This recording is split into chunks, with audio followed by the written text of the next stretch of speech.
We'll figure it out sooner or later. How about now? Come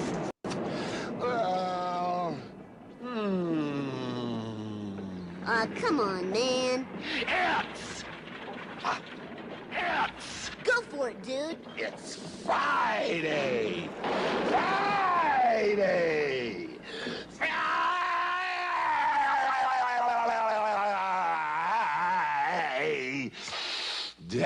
It is Friday here on SDH AM. John, hear you there. Thanks for coming by, as you always do. Man's hair's out of control. What else is new on that front? So here's the rundown for the morning. We're going to be going a bunch of different places, a bunch of different divisions, because there's a lot going on. And that's kind of why, we have all the time that we have. And a reminder, AST is tonight, SDH AM Saturday again tomorrow. SDH AM Sunday is Sunday morning, 9:05. On tomorrow's show, we're going to catch up with Maxie Vieira, the head coach of Asheville City, on the women's side, as they caught their flight 4 hours ago, or at least I think they left Asheville 4 hours ago to catch their flight to get up to Vermont Green for the national semifinals in USLW.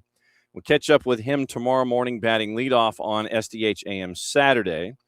And we'll go over everything that happens today, and we'll have that on Saturday, and we'll have everything that happens Saturday on Sunday.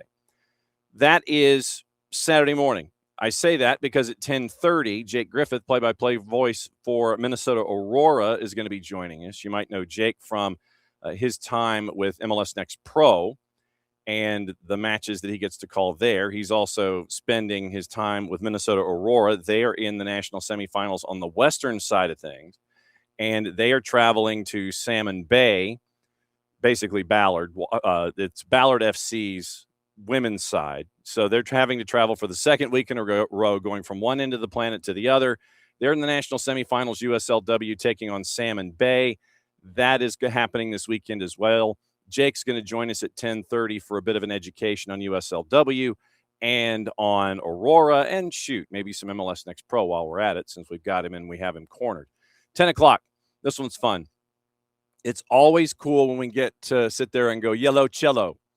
Marcelo Balboa is going to be joining us at 10 o'clock, and he will be breaking down whatever is on his mind. I do have USMNT questions, don't get me wrong, but he is in Connecticut, and he is doing work with CBS Sports on all of their platforms, so he'll be on the Eastern time zone settings at 10 o'clock when he joins us. I always worry, and I'll tell Cello this when we see him, that when it's early morning out in Colorado, it's 8 o'clock, when he would be popping on normally. If we were to request his presence in that time slot on Fridays, it would be like 8 o'clock in the morning. And it's like, that's pushing it for me. Having folks in the central time zone in the 10 o'clock hour, that's cool and everything, but the mountain time zone and beyond, that's a little worrisome.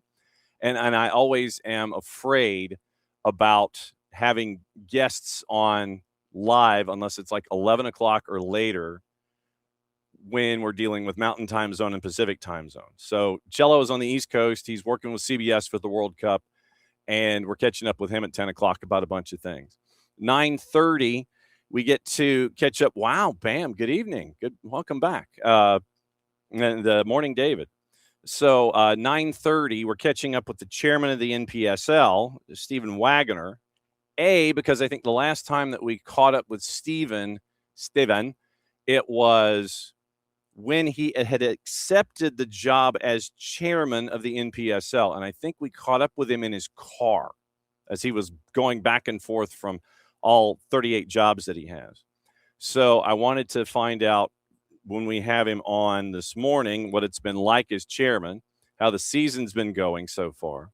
And the other reason that we have Stephen Wagoner on this morning is because of a decision that was made by the NPSL, and it is a decision on their part to look at their future. And it is a change in their model.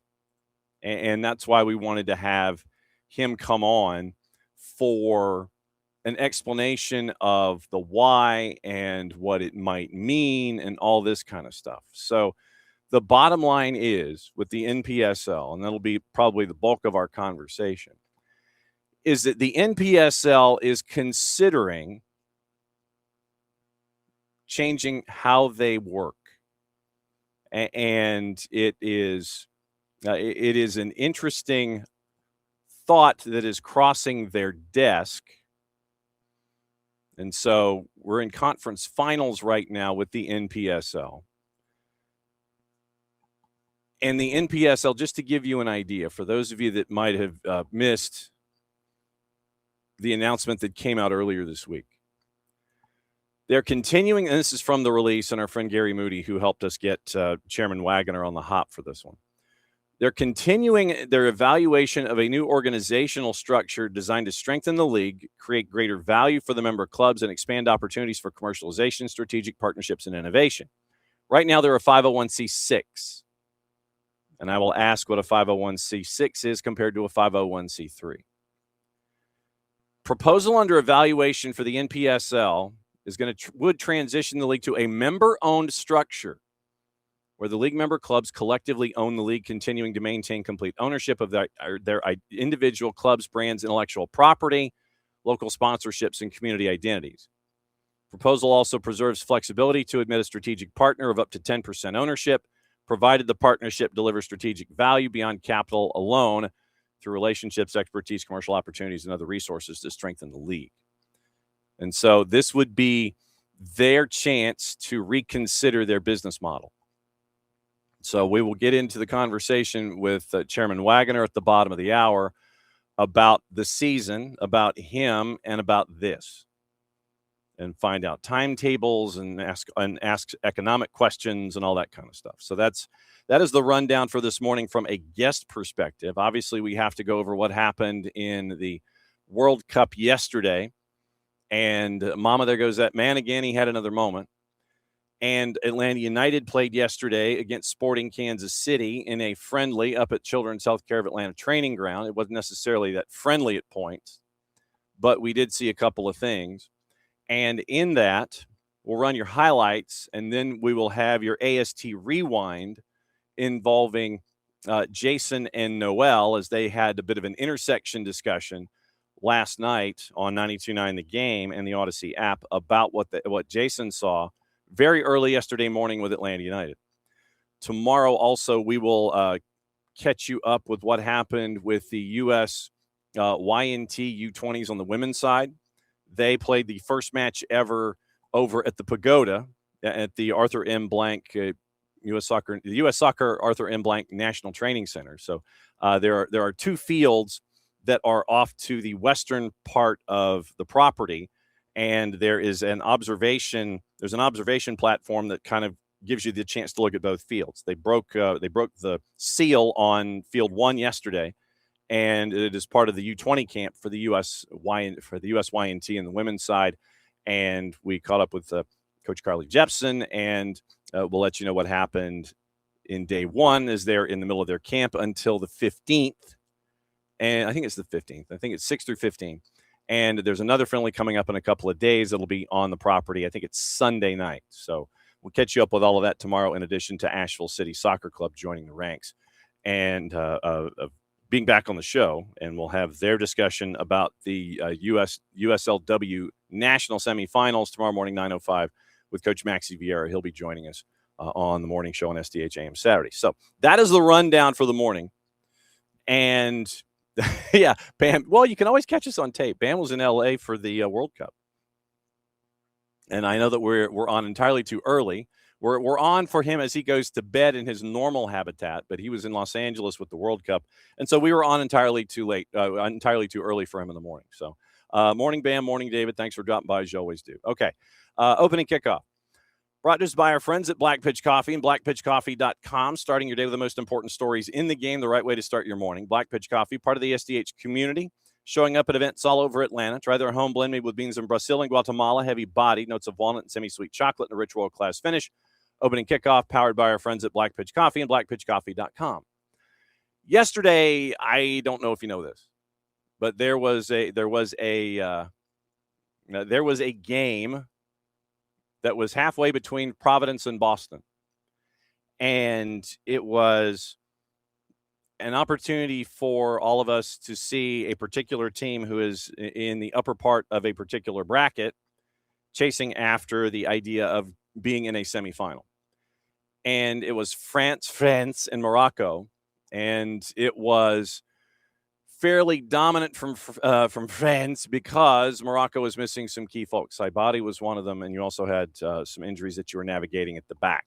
So the main game plan was try and defend. Yassine Bono was out of his mind at points and kept them in the match. And then you had a penalty, which really wasn't. Because if you looked at it, Mbappe was already starting to, dictator Mbappe, was already starting to kind of fade as contact was coming. So Nazraoui's coming across to try to win the ball and stop Mbappe. So as he's coming across, you see the fade happen from Mbappe and slide tackles coming. Mbappe starts to kind of drift and go down. They called a penalty. It survived VAR. Don't ask me how. But Mbappe's PK was saved by Bono. And this is another stat that I didn't know from our friend Ben Jacobs. Yassine Bono has saved 7 of his last 9 penalty kick attempts. And that does include after 120 minutes in shootout. But he's saved 7 of his last 9. Saved the penalty kick attempt from the dictator Mbappe. Ball don't lie. But then it would be a goal on the board. And you would have a moment. You would have a moment where we're all reinforced as to morning Knicks as to why Kylian Mbappe is in fact Kylian Mbappe. And so here is said moment, courtesy of our friends at Telemundo Deportes. La trata de bajar, duelo hace bien para Mbappé. ¡Golazo!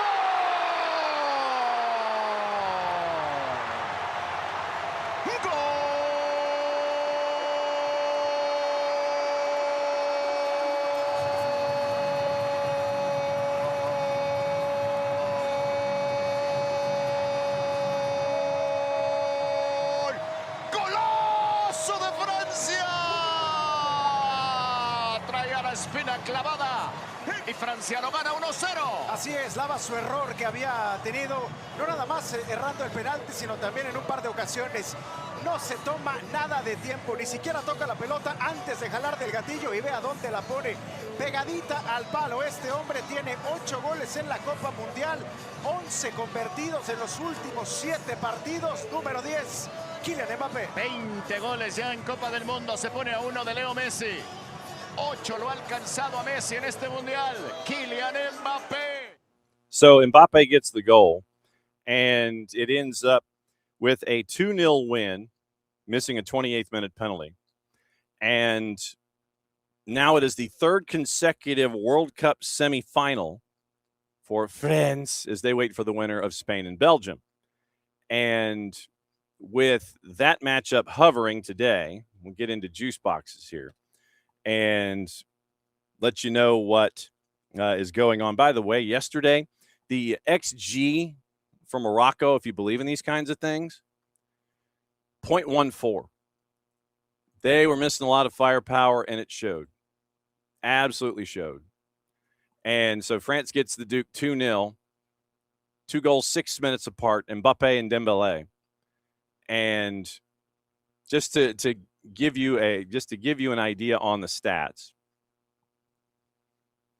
XG 3.69 to 0.14. Total shots 22 to 5. 8 shots on target compared to 1. 28 touches in the opposition 18 compared to 8. 6 big chances compared to none. I was going to say 9 shots off target compared to 3. 8 shots on target compared to 1. 5 shots were actually blocked of France's. They hit the woodwork once. Shots inside the 18, 12 compared to 10, which meant that it was 1 compared to 4. And it was 16 tackles for Morocco compared to 11. France had more picks, 13-6, more blocks, 5-1 to the other side. Clearances, 20-12 for France. They won 43 of 79 duels on the day, and they won 12 of 13 in the air. 12 of 13 duels won in the air. and 23 fouls, 13 were committed by Morocco. Obviously, Kylian Mbappe, 77 minutes played, a goal and an assist, registered the highest number on the board with an 8.6, even with the missed penalty.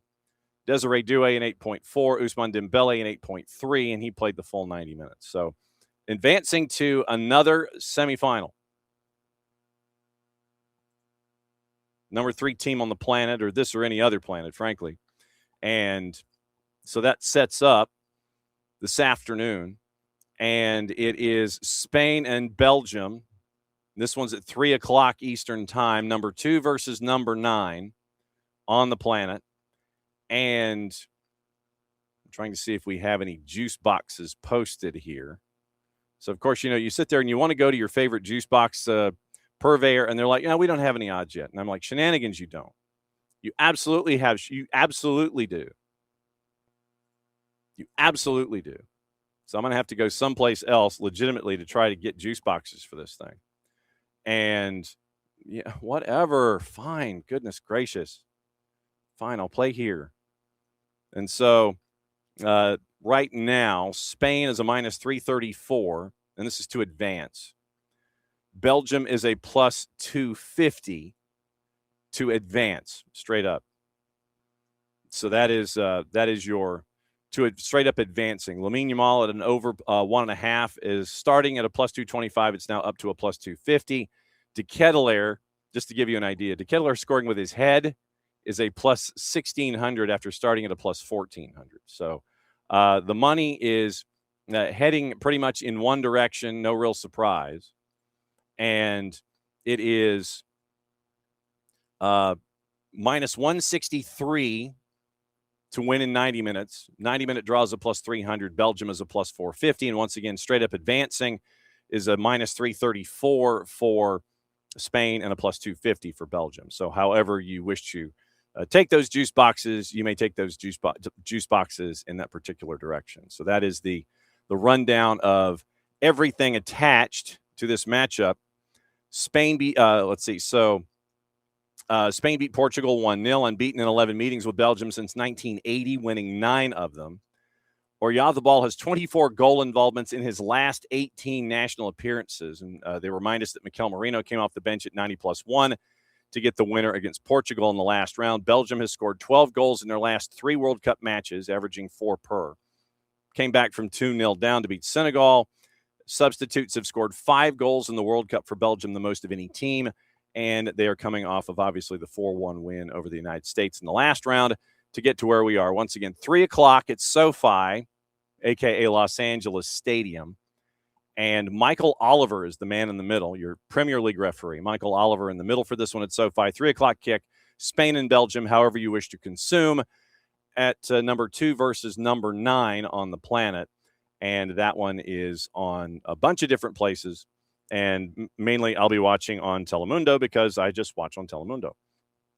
Speaking of, since we're getting in that direction, what to watch, where to watch it, how to watch it, brought to us by our friends at Fanatis, FNTZ.co/soccer down here. 5 a.m. Australia time for Spain and Belgium. Spain is paying out, according to BAM, $1.61 on the draw.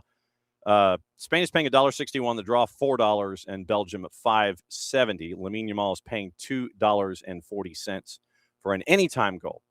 Morning, Abby. So here's your rundown for today, and it's really easy. It is Spain and Belgium on Big FOX, Telemundo, Fox ONE, and Peacock. On the women's side, the NWSL is up and running. Orlando and Kansas City current there on Prime at 8 o'clock. NWSL Plus has 2 other matches at 8, racing Louisville and Bay. Boston Legacy and Chicago Stars. Victory Plus has Utah and Gotham at 10 o'clock. That sets up Saturday. USL Prinks Cup, 9 o'clock. San Antonio and Red Wolves. That one's on the Deuce. Still have yet to ever see a Prinks tire. And if anybody ever sees a Prinks tire, can you please take a picture of it for me? I mean, like in civilization. Take the picture of said tire in the wild and fire it over here. Quarterfinals on Big FOX, Norway, England, and Argentina, Switzerland. That's at 5 and 9. Same on Telemundo. ESPN Plus is going to be busy. Prinks Cup all over the place on your Saturday. It is starting with Roots and Spokane at 3 o'clock. noon Western kick, Oakland announced that they are not going to be spending the 27 season at the Oakland Coliseum. They're going to find another place. You have 4 matches at 7. You have 5 at 7:30. You have 3 at 8, 1 at 8:30, 2 at 9, 1 at 9:30, 2 at 10, and 1 at 11. So that is Prinks Cup weekend on ESPN Plus. Fox ONE has your quarters. Fox Soccer Plus has Can Champ. It is leg 2 of Saint Laurent and Forge. They played in the midweek. It was a 1-1 draw. That one's at 3 o'clock Saturday afternoon. Peacock has your quarters. Veeks has your U19 Euros with Spain and Germany. That one's at 2 o'clock. Northern Super League, who has taken an equity stake, an equity interest from Apex. That is a doubleheader on the Plus. Toronto and Ottawa is at 4. Calgary and Vancouver is at 7, which sets up Sunday. Fox Soccer Plus has 2 other legs of the Can Champ. It is Forge and Saint Laurent at 4. CF Montreal and Vancouver is at 7:30. ESPN, big ESPN, has Seattle and Portland at 4, as does ESPN Deportes. The Plus, Victory has Denver and Houston. That is at 7 o'clock. And that is your weekend of what to watch, where to watch it, how to watch it. Brought to us by our friends at Fanatis, ftz.co/soccer down here. And what that does is it gives you another window and streaming service to a bunch of things. And it will give you opportunities to check in on a lot of the A and B divisions in South America that you might not have ready access to. You get CDO and CDO Plus out of Chile, Liga 1 Max Pro out of Peru.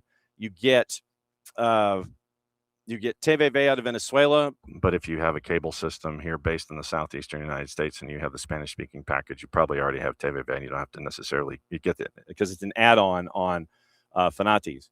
You get TIC out of Argentina, which means you get Copa Argentina and their coverage of Argentina in the World Cup. You get everything BN, and I mean everything BN because that means you get Libertadores, you get Sudamericana, you get their activity in European leagues, which means Poland, France, and Turkey.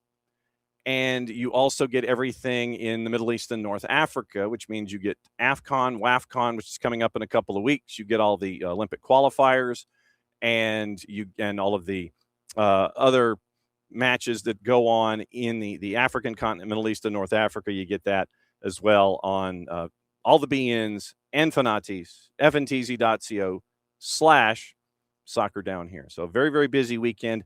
And that reminds me, considering that the NWSL is back, I've got to go and catch back up with Jen Hildreth and find out what is up with Jen. And we can get our NWSL update and find out what it's like for her to be a tough mother. And get the book. It's really great anecdotal stories that Jen has pieced together about really the difficulties of multitasking as a mother these days in the orbits that we share and the jobs that we have. And so it's great anecdotal stuff. It's Tough as a Mother, Jen Hildreth. Go buy the book. And I mean that. And I have my autographed copy here in the office HD. So it's great to see other people tackle the idea of something that they didn't think they could do or didn't think that no one would be interested. And then they end up doing it and it gets the response that it is. And so it's an affirmation about what you can do and who you can be. And, digging into something that you didn't know was a part of your DNA. And like for me, having done it 6 times and having one book half done that I need to clone myself to finish, and the idea of book number 8 is out there and I know what I want to do with it. That's the one thing. If I could clone myself, that's where I would finish up book 7. That's where I would start book 8. And it's, but yeah, it reminds you about doing all of the things that you didn't think you could do. And it's a great reaffirmation about your own abilities as an individual. So very, very cool stuff there. No, I am not brought to us by our friends at Telemundo Deportes. So that was the one highlight from yesterday. And like I said, tomorrow morning, 9:05, we'll be back for SDH AM Saturday. We'll catch up with USLW, get you caught up with everything, a World Cup and all of that. Okay, it is 9:30. And wasting no time, No time wasted. It is an opportunity for us to catch up with someone who the last time we caught up with him, he had just gotten his gig. And we'll see if he remembers this story. We're bringing Stephen Wagoner, the chairman of the NPSL, hanging out with us here this morning. Morning, Mr. Chairman. How are you, sir? Good morning. Fantastic. Thanks for having us. Oh, always. Last time you were on with us, you had just assumed the mantle and the addition of the business card, the addition of the line on the business card for being chairman of this league. What has it been like since you have been chairman to be a chairman of the NPSL? What's it been like for you? I think it's good. It's funny. I always look at the leadership roles probably a little bit uniquely, but to put it really simply, right, I'm here just to represent membership, right? And so one of those things that we've been doing, sometimes it sounds very straightforward and simple, but it's listening to membership, coming up with some good strategic plans, and executing on that. And I think we've done a good job with that.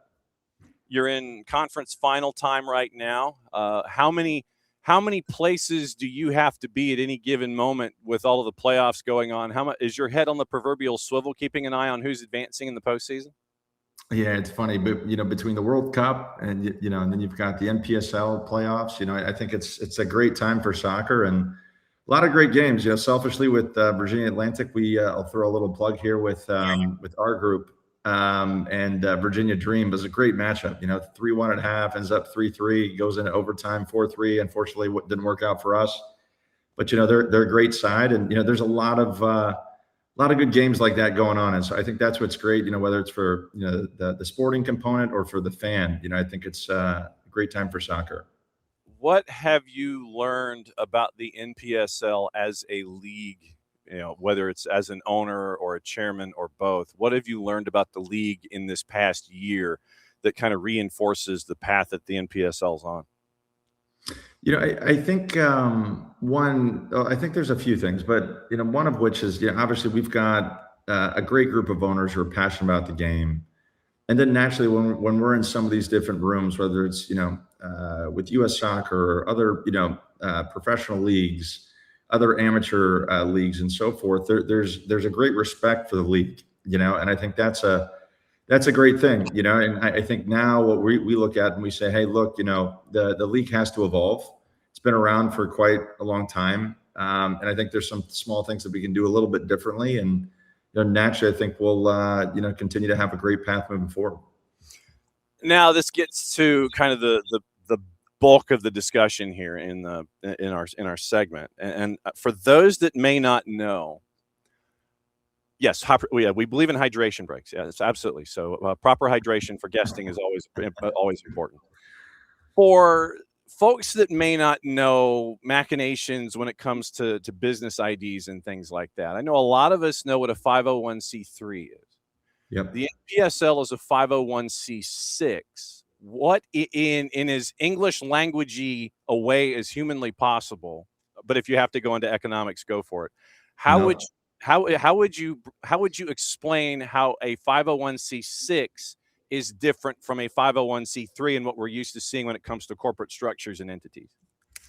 Yeah, so I think the easiest way to put it is there's different ways to structure charitable organizations, right? And so, I think what we're looking to do with the NPSL is say, hey, it's always, the intention has always been to be member driven.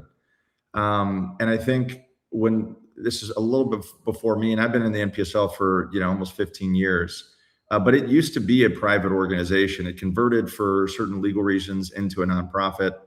And it's just always run that way. But I do believe that one of the unique things to it, is that, it's always been member run. And so whether it's as a nonprofit, and how we've structured it and the difference between a 501c3 versus a 6, it's small stuff, right? It's just the way that it's structured to keep it really, really top level.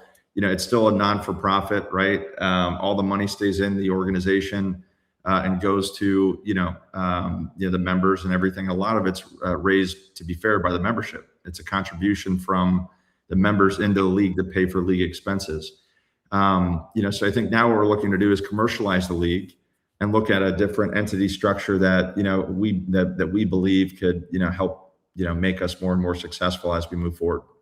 Earlier this week, it was announced by the league that you're looking into this idea, and you're continuing the evaluation of organizational structure, creating greater value, expanding opportunities, commercialization, strategic partnerships, and innovation. And so you're now looking at this idea of the proposal under evaluation, transitioning the league to the member-owned structure. League members collectively owning the league, continuing to maintain complete ownership of their individual clubs, brands, intellectual property, local sponsorships, and community identities.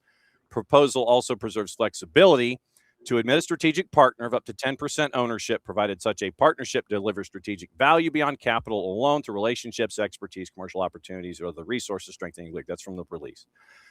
How far back were the discussions to go down this route before the announcement was made 3 days ago?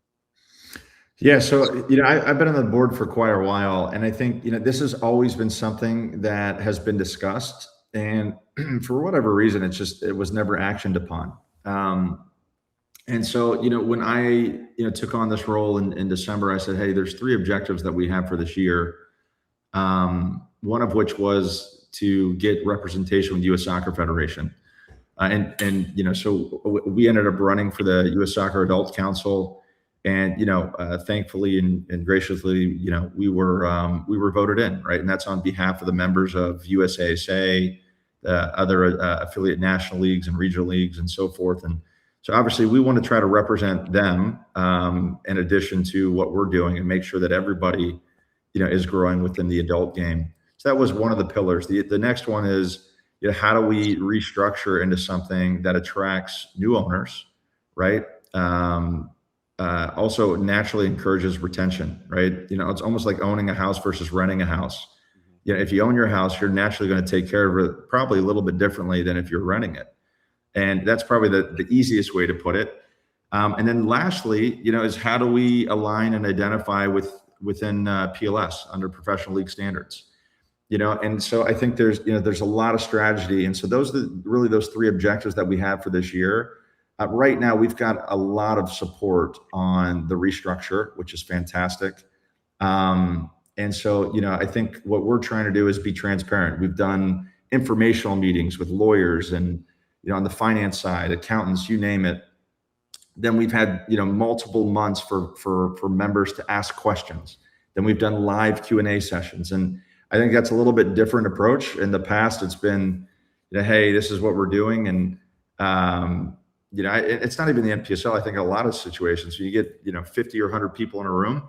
It's like, hey, how do you navigate this where people feel a part of it, can ask questions, but it's not also, something where things get sidetracked. And so I think my objective has been how do we have that right balance there? And I think we've done a good job with that. So what we're going to do is repeat what we've just done, on the first piece of presenting it to the league, which first took place in January. Then we took a month or two to just, get all of our ducks in a row.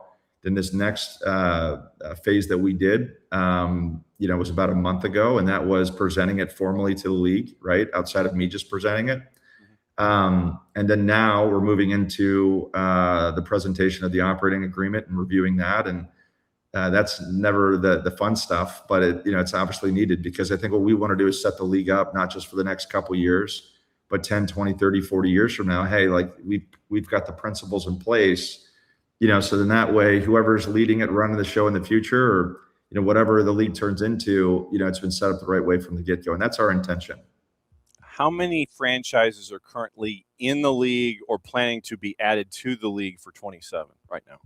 Yeah, so we've got about 70 in the mid 70s that are either active, inactive, or have already committed to the league for next year. And then, I think one of the challenges that we have, which is a good problem, right now, with our membership buy-in, people are paying the full membership fees. So, we're not charging, it's not $1,000. It's a $25,000 membership buy-in. And the reason why I say it is because the owners that are coming in, they're serious, right? Like Fuego just came in, and they were formerly USL 1, right? Like, and that's not to name drop the different leagues or this or that or whatever. It's more of, we're trying to attract an owner that, yes, can put a good product on the field, but also recognizes, hey, this league, in order to be successful and for the teams to be successful, we need to be able to push the envelope forward, and the expectations of ownership need to continue to increase. So we're being very strategic on, our expansion moving forward. We've got some more teams in the pipeline, which is fantastic, and we think with some of the announcements and other projects that we're working on between now and the next, 6 months, that the NPSL is going to be positioned, very well moving forward. Is there one question or concern in the first 6 months of 26, as you've had these two stages of presentation, that has come up more than any other topic when you're back and forth is there with ownership groups and franchises? Yeah, I think my head goes in a couple different directions, and the reason is one of the beauties of the NPSL and the amateur game, and this is any league at the amateur level, is you have a lot of different perspectives and a lot of wide levels of ownership, as far as whether it's net worth, financial backing, and so forth. Some teams are literally trying to bootstrap their programs and spend the least as possible. And some are putting in hundreds and hundreds of thousands of dollars over that, 2 or 3 months time. I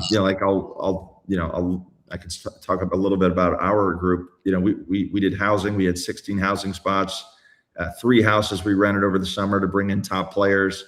And I think that showed this year, right? Like our product is really good on the field, but also we're taking care of, our players. But I think the challenge is we want to come off, to answer your question directly, we want to make sure that it's very formal and that the legal piece is worded correctly and properly, but then it's how to, no different than you're asking, hey, the difference between a 501c3 and a 501c6, how do you then, dumb it down so then that way, not as it only everybody can understand it, but in addition, that it's not overcomplicated. And I think that's one of the things too. But there's been a lot of really good questions on it. A lot of it is just making sure. I think people want to make sure that they're still going to have a voice, and that the league is being positioned correctly.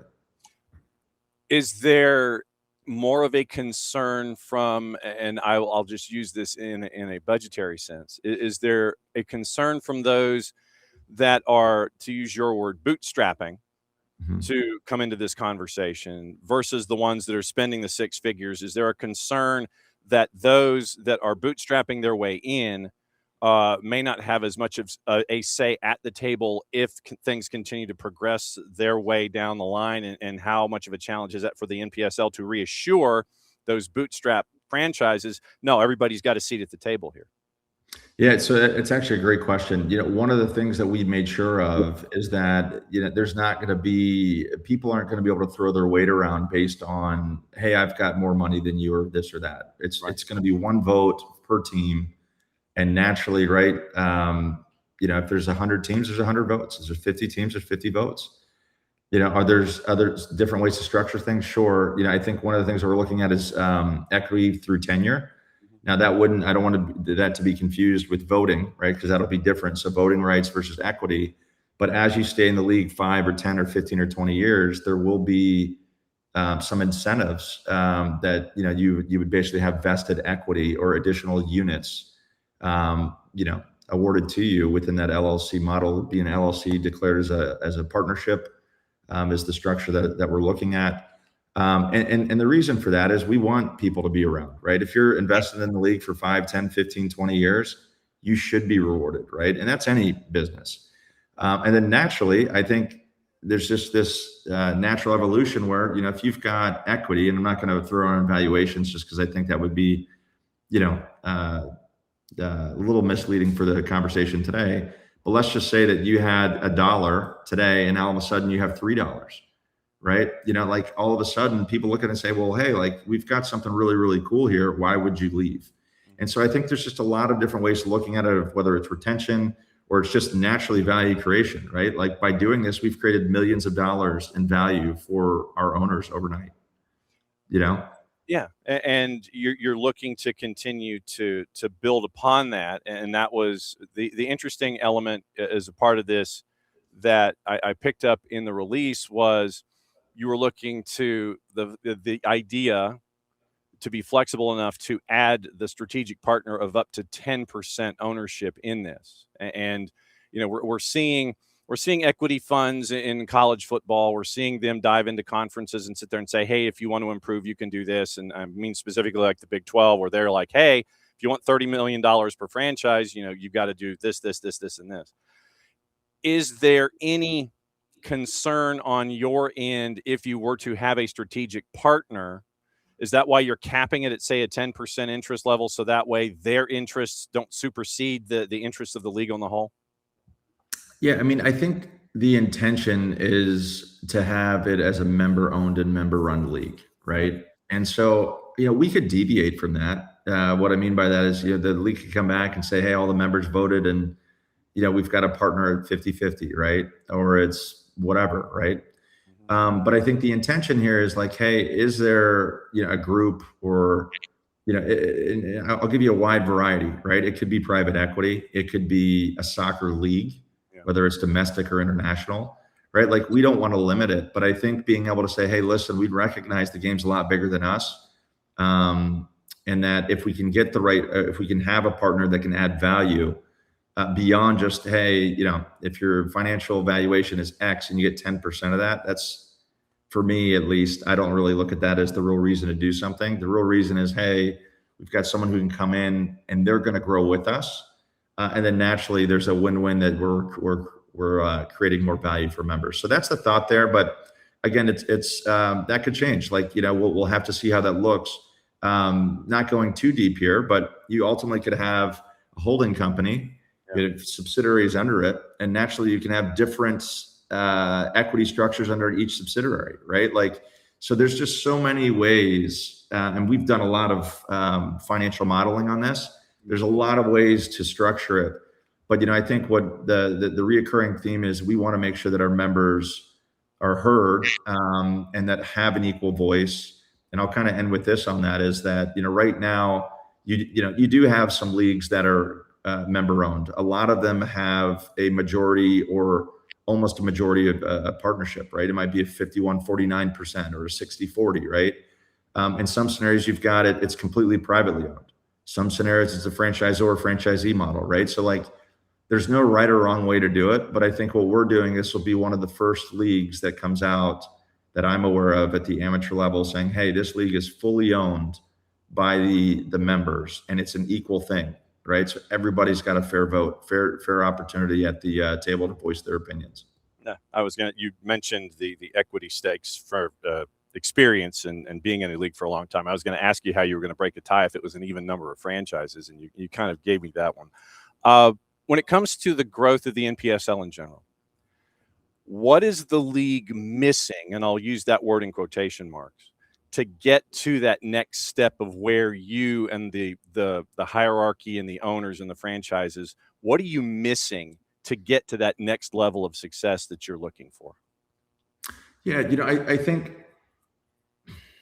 there's a lot of thoughts that come through my head. So I think one is the type of owner, right? Like, we want to continue to evolve, and we want the and by the way, we always hope that it's the owners that are in the league, right? Like, that's our intention.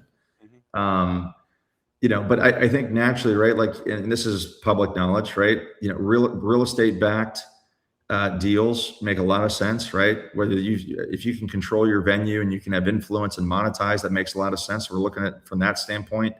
I think that's a massive differentiator at the amateur game. I think one of the things that we've looked at in the structure of this agreement with the owners is, at some point, that the conferences would be capped, right? So we're looking for 6 to 8 teams in a conference. And then it's, how many conferences would you have within the country? And so what ends up happening is, if you want to come into the NPSL and, that conference is full, unfortunately, there's not a spot at that national level for you, right? Today.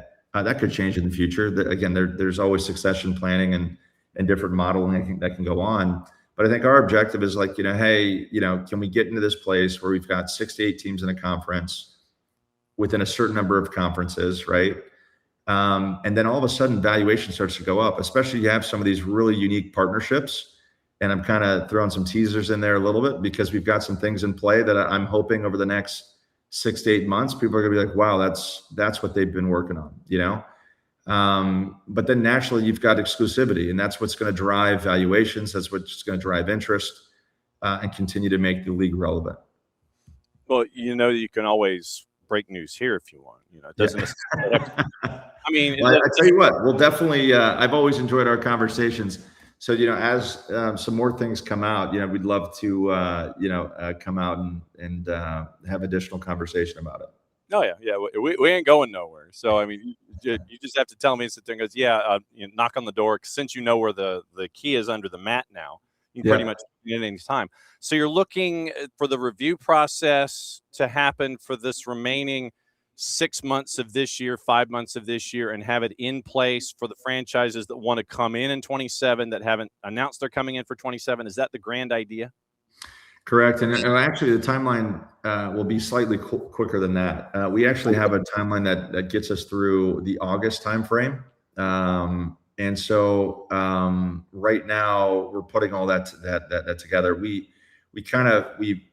stopped a little bit over the last week or so for a couple different reasons. When I say stopped, we just pushed the timeline maybe a week or so. You wanted to watch the World Cup on TV. I know. Exactly. That's what it was. No, you know what it ends up coming down to is you put a timeline down, and then, I want to make sure that members don't feel rushed. That's really what it comes down to. And if that's 80-90% of the room is feeling good, but you still got 10% that has questions, what's the point in shoving it down someone's throat of like, hey, no, this is this and we're moving forward. So my thought was, hey, let's push it back a week. Again, we've got the majority of the league, more than the majority, are very, very. It's about 90% of the league is for this today, and those are great numbers, right? So I think now it's, hey, we'll move into that second phase. There's a couple strategic partnerships that we're working on, and so we have some of that in parallel too. Like, how do we position this based on what we're doing to make sure that all of these nicely funnel in together. But so what people naturally see is over probably the next 30 to 60 days, hopefully we've got an announcement coming out saying, hey, that we're moving forward with this, and this is where it's going. That could change, to be fair. It could be that, hey, all of a sudden it's not 80-90% or 85-90%, and it turns into something different. I don't want to say that just because I don't want to ever look like we're shoving something already before it's happened. But right now it's looking really, really good. I think that the teams are excited. The league's excited. The board is unanimous. The staff is 100% behind it. I mean, that's one of the things too. Hey, does the staff believe in the vision? And they're 100% excited about it. So I think, everything's lined up right now, looking fairly well. And the plan will be over the next 30, 60 days to keep this moving forward, and then we'll have an update. And we look forward to getting that update either mid-August, mid-September, or mid-whenever. As always, it is great to catch up with you, Stephen, and find out what's going on with the NPSL, because it is a moving, growing organism. And for those of us that had issues in science class, that's why we talk to folks like you who are the science teachers when it comes to the growth of the NPSL. Thanks for dropping by this morning on a Friday. Enjoy your weekend. Enjoy the World Cup, all the things, and we'll catch up with you soon, my friend. Thanks for dropping by. Absolutely. Thanks, John. Appreciate you having us. We'll talk soon. You got it. Stephen Wagoner. He is the chairman of the NPSL. And that was something that came across our desk earlier this week. And we were like, yeah, we kind of need to talk about this. And I can't thank Gary Moody and the NPSL and Mr. Wagoner, of course, for hopping in with great speed to come in and have this kind of a conversation. So, yes, we'll be keeping an eye on things. And yes, for those of you that are following along, your brackets when it comes to the NPSL, they are condensing. It is literally condensing. And we are full disclosure, keeping an eye on our friend John Schuster and what's going on at Duluth FC, since they have advanced to the North Conference Final, winning over Dakota Fusion. And that was last night. So the Blue Greens knocking off Dakota 2-1 in their regular season match. And so two teams met for the third time in the North Conference semi. And Duluth gets the Duke. And so, yes, things continue the way that they are. We will be reaching out to our buddy Shuey and finding out what it's been like to be a mogul when it comes to Duluth FC, because it is right. Actually, it is right. Where is it? Where is it? It's right here. Yeah. See, here it is right there. There's the Duluth FC scarf brought to us by our friend John Schuster. So right there, that's where that is. So, yeah, we're keeping an eye on the playoffs. and keeping an eye on what's going on at the NPSL. So that was a big conversation that we got to have with Stephen Wagoner, the chairman of the NPSL. And so, like I said, we'll be knocking on their door, and they are great when it comes to knocking on our door. Hey, something's coming, and we'll be continue to work on those kinds of things as we go. So thanks to Mr. Wagoner for dropping by this morning, and we will catch up with the NPSL as we go. Okay. This is we're hitting our lights a little early. So I'm going to go ahead and call this one, and we can have our hydration break to go with, because this will be the fun part. 10 o'clock is usually when we catch up with our friends from Apple TV and Major League Soccer and all the things, and we get to ask questions and find out what's going on in the brains and the minds of those who are far smarter than us when it comes to the sport and what is going on. And I had made this concern when we started the show this morning, that when this particular individual is home, and I mean like home, when we start and the particular segment shows up in this particular time on the clock, it's like breakfast time. And I get a little skeezy, it's like, hey, it's 8 o'clock in the morning normally. Can you come in? Can you come in at 8 o'clock in the morning? I was like, A, I don't even know if they're awake. B, this particular guest has joined us from Airport Concourses. I think that's the plural. Concorsa. And he has been hopping on planes about ready to go through metal detectors. And he's joined us in all these different places. Now he's actually joining us from the East Coast. And we get to find out what's going on with our resident Hall of Famer, Marcelo Balboa. Yellow Cello, what is up? What's up? My camera's not turning on. Why do I always have problems here? All right. So are you on a laptop? Yeah. Okay. So there should be like a little flip bar. I see it. It's not doing anything exciting. Well, I mean, it's the flip bar. Yeah. Are you going to use the flip bar? You got to actually hit the bar and I did. Then I don't know, Cello. I don't know either. Me and computers. I'm going to try it on my phone. Look, I will take the audio. I will take the audio. All right. We figure out the camera. What's up, buddy? Dude, it's been entirely too long. It's been fantastic to see what you've been doing up there with CBS. And so what has it been like for you to see what's been going on with this cup that the world is chasing after, sir? Oh, it's been fun, man. We waited a long time, 32 plus years, to get this World Cup back. And I think it's lived up to the billing. We were excited for the first 2 weeks because our teams were winning. And, it's unfortunate the way they lost. But I think overall, when you look at this World Cup, this is the reason why we brought it back, because now can see why we love this game so much, the drama. The only thing that's been bothering me is a little bit of the politics that's being thrown in. Besides that, there should be never politics in sports. You know that. Mm-hmm. Yes, sir. So since you opened that door, do you want to go ahead and kick it in? About the you asked. I am a poli-sci major, so I guess I should be asking this kind of stuff. So what is it about the politics that's been bugging you? Listen, I think that in life, the president should call the president country and discuss soccer or discuss sports or discuss rescinding a red card. I think that was absolutely ridiculous that he came on air and said he saw the foul. I know sports. Trust me, I know sports. Yeah. But then he rephrases and says, well, I didn't know what a red card was. Well, if you know sports, you know what a red card is, my friend. There's no way that he should be calling and getting involved in sports matters, in his opinion. And, it's just, for me, it's too much. It's a beautiful game. Mm-hmm. And the worst thing you can do is have politicians get involved, unfortunately, and start talking to the FIFA and to start talking to the head officials to rescind. At the end of the day, it made us look awful. It made us look absolutely as a joke, a cloud over our head now of our sport, of President Trump calling FIFA and asking to rescind that card. You know what I mean? It's not something that it's in our sport. Nope.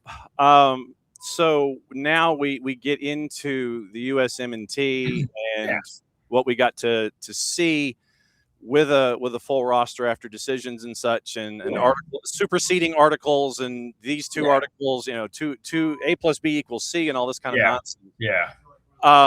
When you look at the MNT, and they were number 11 in the world, number 12 in the world, somewhere between 11 and 15, depending on the day.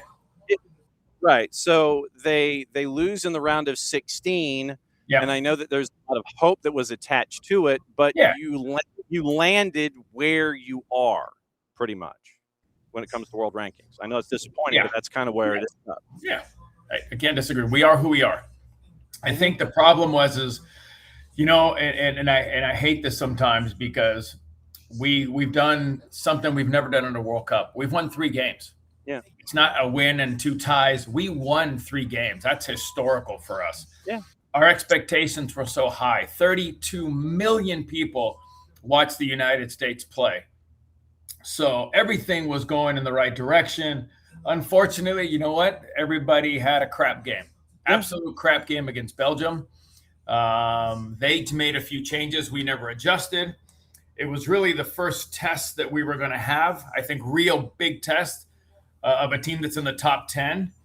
And they hit our weaknesses like we all thought we had. Yeah. Our goalkeeper's feet were not great, and it showed in that game. Tim Ream, we were all worried about Tim Ream at 38. It was going to happen. And I take it back. He's had a great World Cup. Yeah, we played teams we were supposed to beat. We dominated and controlled them. But when we played a real team that was going to challenge us, we made a few mistakes. And when you call out names, you've got to call out Serginho Dest, Tim Ream, Matt Freese. So it sucks. Mm-hmm. We didn't reach the goal we wanted, which was a quarterfinal. Yeah.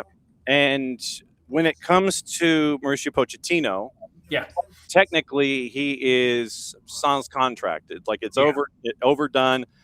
If you were Grand Exalted Poobah of U.S. Soccer, which I know that you already are, but I'm asking you this now, would you re-sign him to a new deal? You know what? I think I would sit back for about a month. Mm-hmm. I would process a lot of stuff. Mm-hmm. I would talk to some key individuals, do my due diligence, and then I would make an informed decision. Okay. I think Pochettino's done a great job. But does Pochettino want to coach this team for the next 4 years, or does he want to coach, every day? I would not want to hire Pochettino if Pochettino was now for the next 3 years, people are coming at him. There's a chance he may leave. That would be a very tough one. So I would probably have done what we've asked a long time ago, and they finally did it.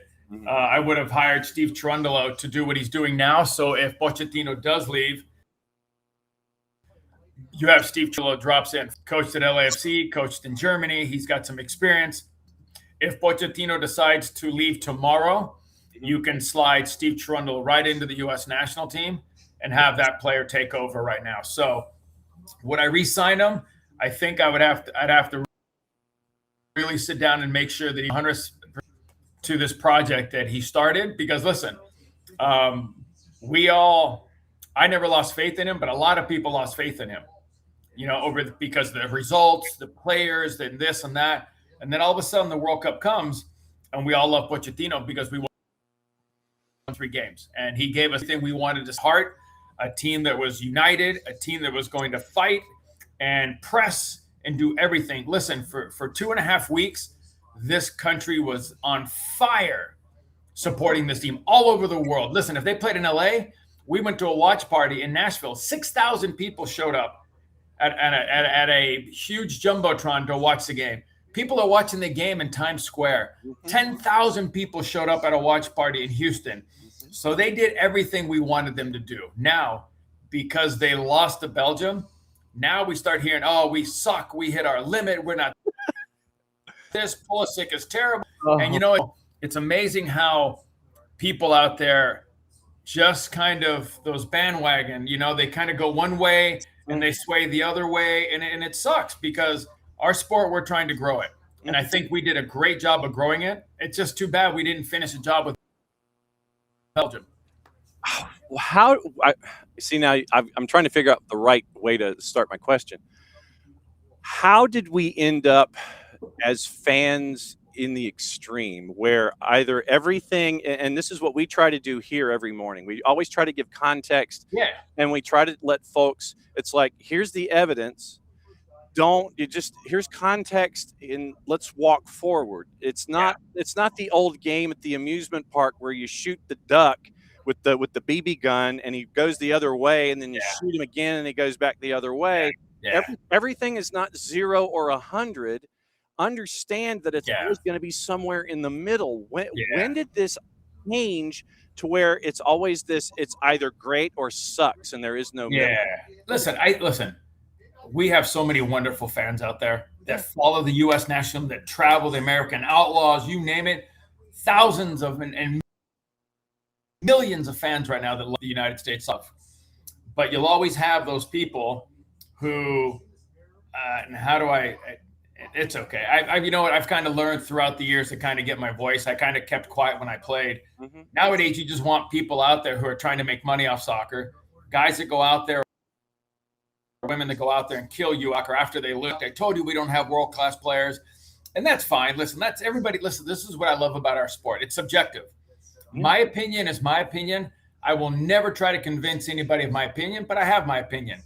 But there are people out there who have their opinion who will call you a moron, who will call you an idiot. You know nothing about soccer. And I sit there going, okay, I've got my coaching licenses. I've actually coached at the academy level. I've coached with the under 20s and the under 16 national team.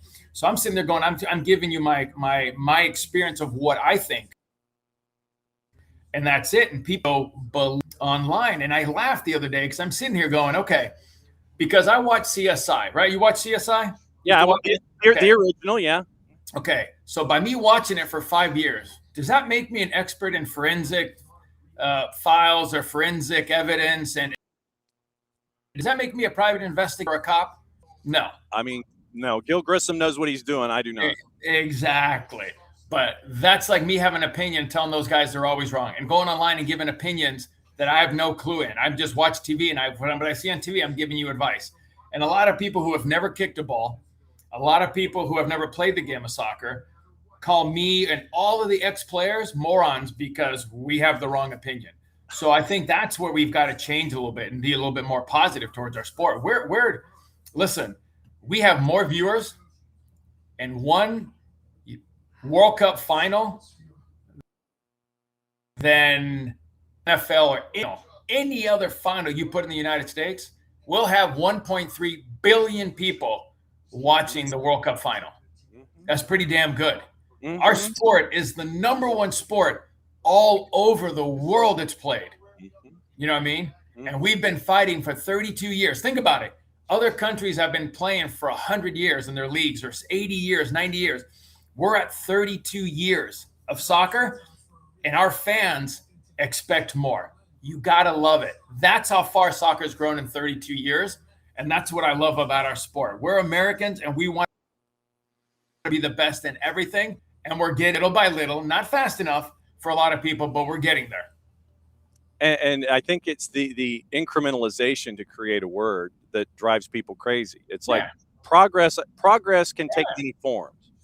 Yep. And I know that, look, we don't have the kind of car right now where if you're driving a stick and you start the engine, you can't go from first to third gear and you can't go from third to fifth. We don't have the driving skill or the car to do that yet. Yeah.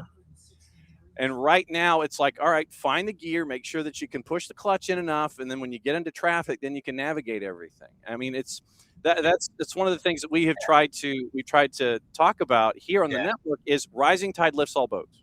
Yep. And if you grow the game together, regardless of where you are, instead of ishing on it and saying that everything is crap, then you come off. Everybody had a crap game. The game sucks. That's not the way to live, man. No, listen, it's too easy to be negative in this world. It's always harder to be positive. You know what I mean? So when I look at this team, people give me a hard time. They call me an asshole. They call me everything. I've even had, when I remember when I did the World Cup 20 years, I was getting death threats. because I was being overly positive. Oh yeah, they were dead. They were. Yeah, it was ridiculous. Whoa! Oh yeah. And I think it's quite funny because, all we want to do is help grow our sport. Yeah, I played a long time ago, and they go, "Oh, you guys live in the past." No, we don't live in the past. We live in the now, and we want to see this team grow. And growth to me is MLS. Look at all the players MLS is bringing into play now. Look at the stadiums we have. Look at the training facility. I heard players the other day, Holland was talking about the training facilities and how wonderful it is here in the United States. So we're doing our job here in the United States. We're growing this sport. Listen, it's going to take time, and we just want to see a good foundation. We want to see it grow. And I think right now, when you look at the sport, yeah, you know what? We had a bad day.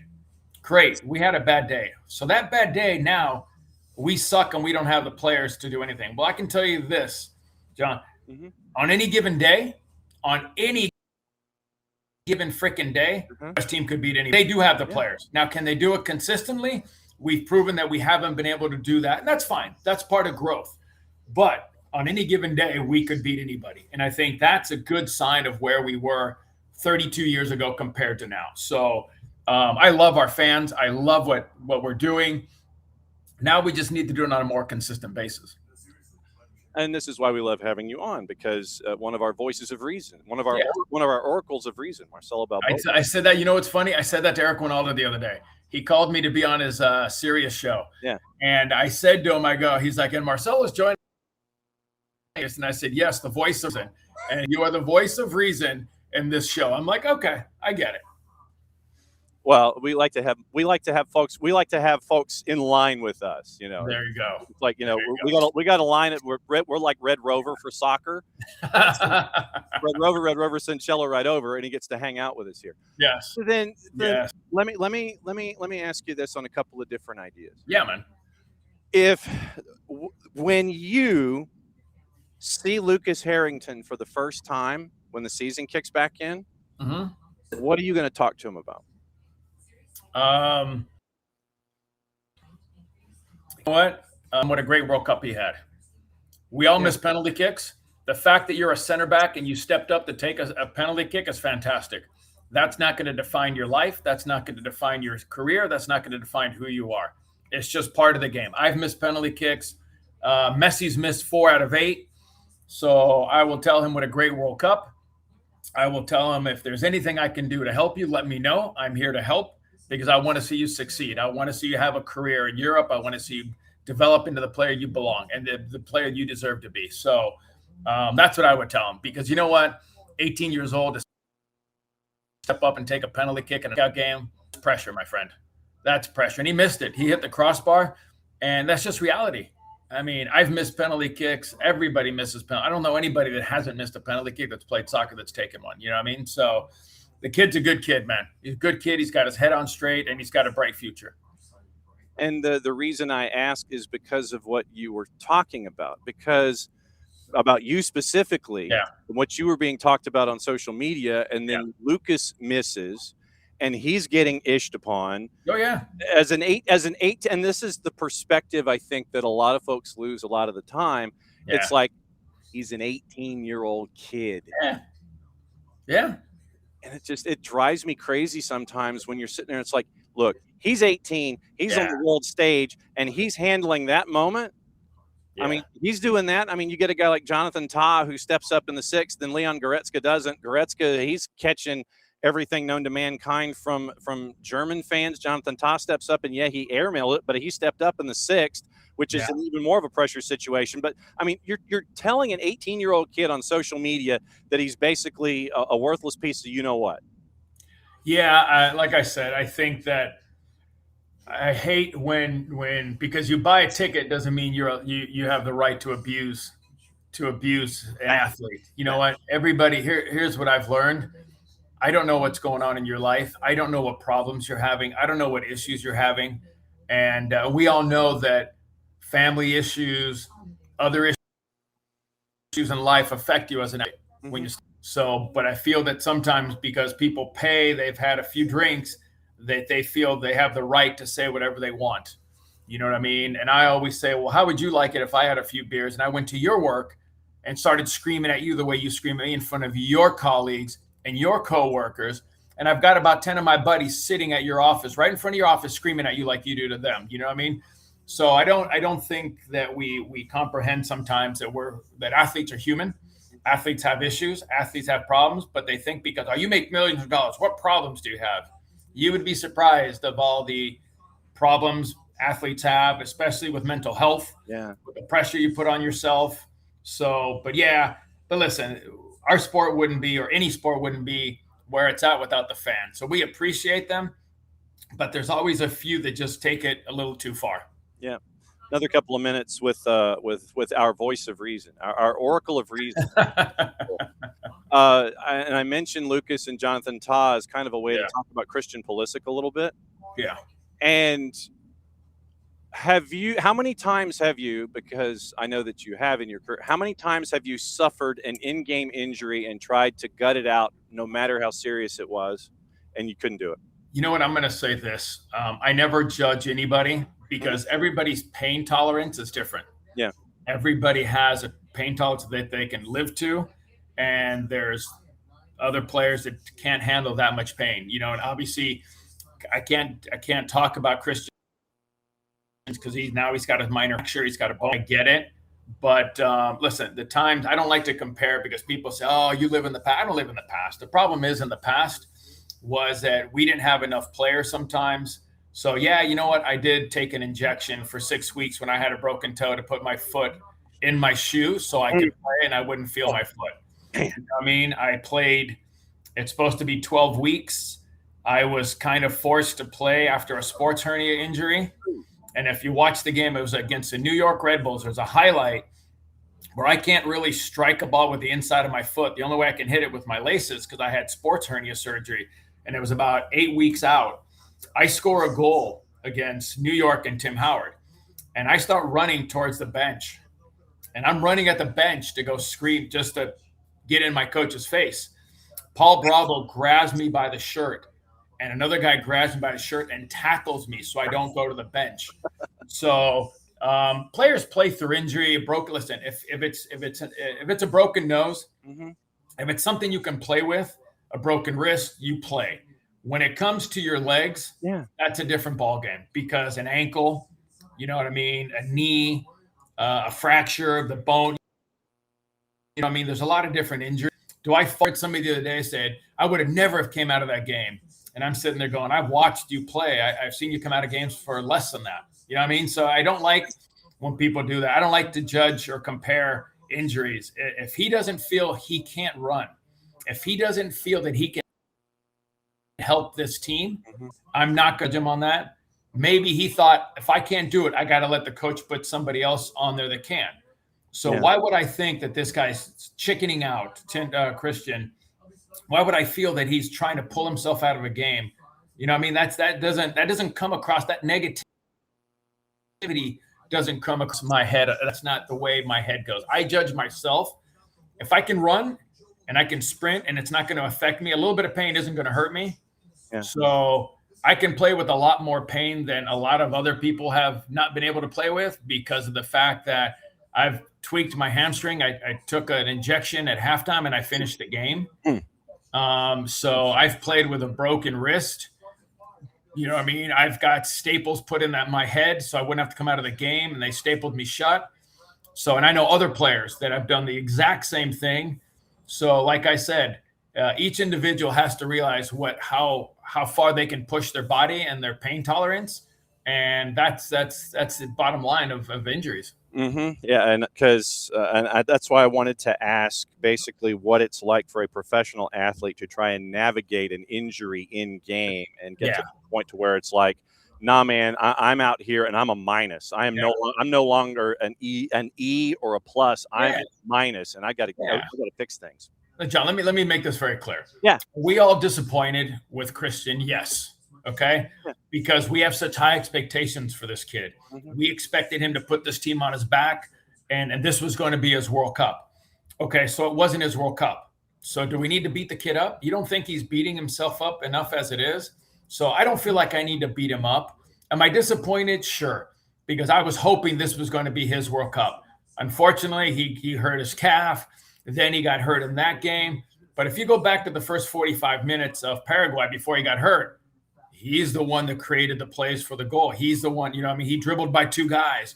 The own goal came. So we know the kid's got something. And I'll say this, I'll put it right out there.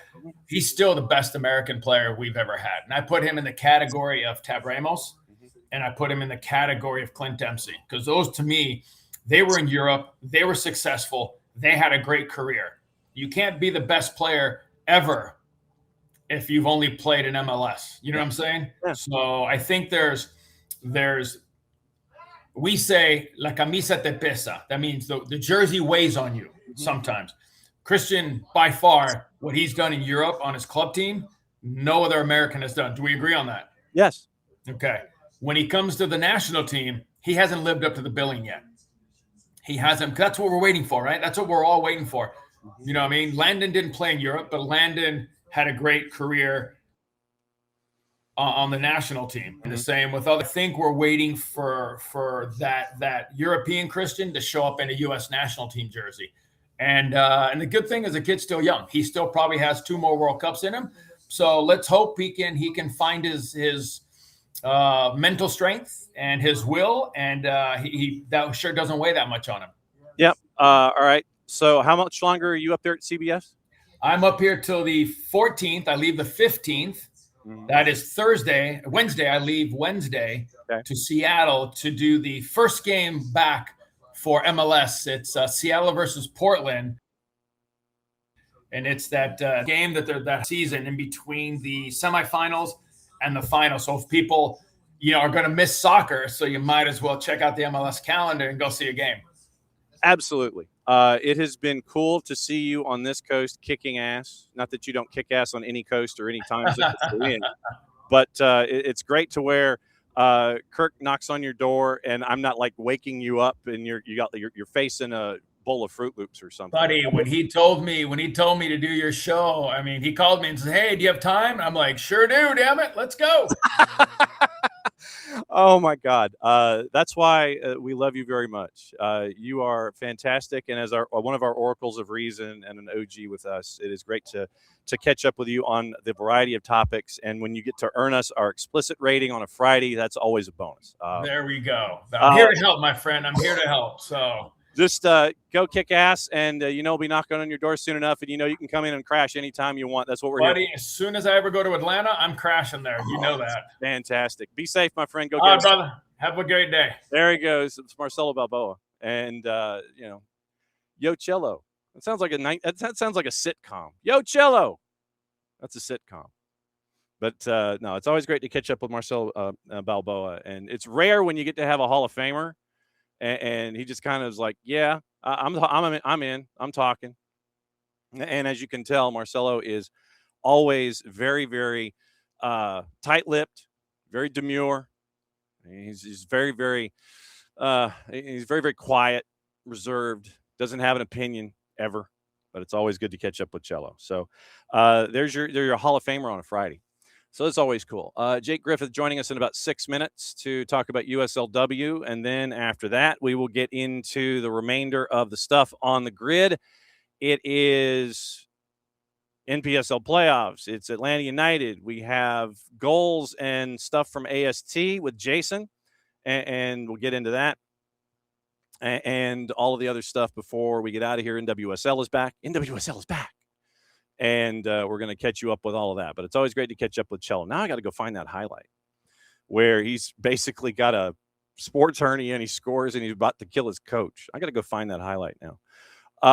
So yeah, Cello's on with CBS. So anything and everything CBS, go watch. Bottom line. Okay, so gossip, rumor, and innuendo. We got to get into that also here while we are here and let you know what's going on. Wow, Scotty Scheffler is headed for his first miscut in 4 years. That is not soccer related, but that's just out there. Mbappe, after being knocked around by Morocco yesterday, he's like, I'm all good. Liverpool's CEO has quit Fenway Sports Group. Michael Edwards, Chief Executive Officer for football for Fenway Sports Group, he is out. Tendered his resignation departing immediately, and this is from Beth Lindop that came out about 45 minutes ago. Tendered his resignation, departing immediately despite having 1 year left on his deal. Following his exit, FSG President Mike Gordon expected to take more of a hands-on role in the day-to-day running of Liverpool. Departure compounds, according to Beth, the sense of transition at Anfield. Arne Slot, having already been replaced by Andoni Iraola. Doubt over the long-term future of sporting director Richard Hughes, who appointed Iraola and whose contract expires in the summer of 27, amid links to Al Hilal and the Saudi Pro. FSG described Edwards' exit as, quote, the culmination of a planned transition following the completion of key strategic priorities, end quote. However, sources told ESPN's Liverpool American ownership failed in their efforts to convince Edwards to stay after he expressed his frustration over the lack of progress in expanding their portfolio. FSG explored more than 20 different clubs, including Bordeaux and Malaga, before shelving plans to add another team to their stable earlier this year. Edwards departs with the key role of bringing them the Premier League title in 25. Statement from Edwards. And 4 of the top 10 signings arrived last summer. Isak at 125, Florian Wirtz at 109, and these are all in pounds. Hugo Ekitike at just under 83, and Milos Kerkez was the number 9 signing. So 1, 2, 3, and 9. Or is it 1, 2, 3, and 10? 3, 6, 10. So 1, 2, 3, and 10 go to Liverpool, and it didn't go well. So Edwards out at FSG. He's leaving it. He's leaving FSG. And let's see, Arsenal have signed on a battle after Barcelona exit. Jorge Jesus has been named the new head coach at Portugal. That's officially official. Then gossip, rumor, and innuendo as we go. Let's see. So that is talk. Okay, transfers. Here we go. So here's your up-to-date transfer stuff. Trending rumors, both Uniteds, Manchester and Newcastle, interested in Nico Williams, according to the BBC. Both clubs believed to have registered interest in the Welsh international. 37 of 38 matches last year, versatility playing both sides of the defense. Arsenal set to push forward with an approach for Club Brugge attacking midfielder Christos Solis, according to the three-letter paper. Gunners are reported to have identified the 24-year-old as a potential replacement for Besiktas-linked Leandro Trossard, as they're closing in on an agreement around £35 million. Solis previously played in the Premier League at Norwich 5 years ago. Move isn't expected to impact their pursuit of Morgan Rogers. Manchester United lining up a move for AS Roma's Manu Kone. According to Team Talk, 25-year-old believed to be an emerging option for United, who've identified him as a better fit for manager Michael Carrick's squad than Camavinga at Real Madrid. Said an offer worth around £50 million would be required to land Kone. There is a potential competition for him emerging from Liverpool, Chelsea, Arsenal, and Manchester City, basically all the big wallets. So keeping an eye on that. Arsenal, Bayern Munich, Chelsea, City, among several clubs keen on free agent center back Elijah Upson, according to the four-letter paper. The 18-year-old son of former Premier League defender Matthew Upson recently left Spurs after turning down a professional contract offer, ending an 11-year spell at the club. So he's been there since he was 7. Okay. Reported he will take time before deciding his next move after visiting the Gunners' training ground. Everton, Dortmund, Monaco also interested. Liverpool and Arsenal remain in talks with Lille regarding a deal for Ayoub Bouadi, according to Football Insider. Believe both clubs have informed the Ligue 1 side they'd be willing to include a one-season loan-back clause in any potential move. Any deal for the 18-year-old Moroccan international still expected to require an offer worth £100 million. Said to see a Bouadi as a potential replacement for Inter Milan link Curtis Jones. Done deals.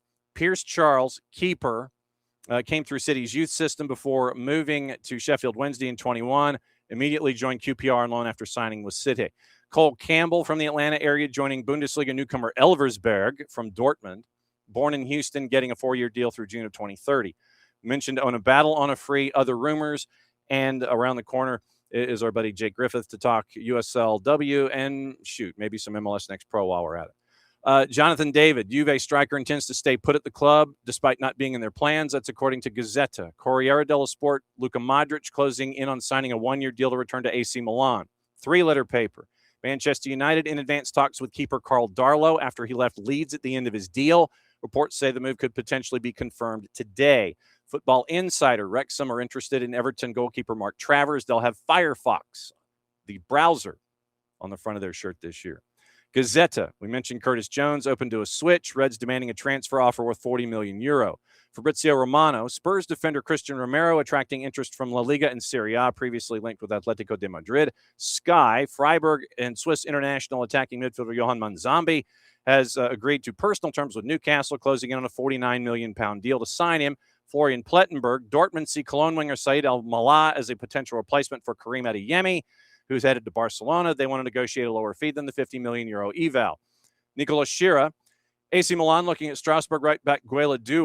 Tuttosport, Spurs interested in reuniting with PSG striker Randall Colomawani. Ben Jacobs, Crystal Palace and Fulham have joined Leeds in the race for Shea Charles from Southampton. Nicolas Schira, Sassuolo defender Tariq Muharremovich is on the radar of two clubs in the Premier League. An offer of €40 million would be required to land him. I picked him up in my box of 50 50-pack Panini stickers the other day. I've opened them all. Now I have to plaster them in the book. Zion Suzuki, Villa could challenge Leeds in the race for Parma and Japan international keeper. That's Team Talk. 4-letter paper, Sheffield exploring a move to sign Everton defender Seamus Coleman on a free, and he has accepted an invite to train with them. I am 2 minutes late, and Jake's going to kill me. So here's the deal. There are other things going on. That's why we had the chairman of the NPSL hanging out with us.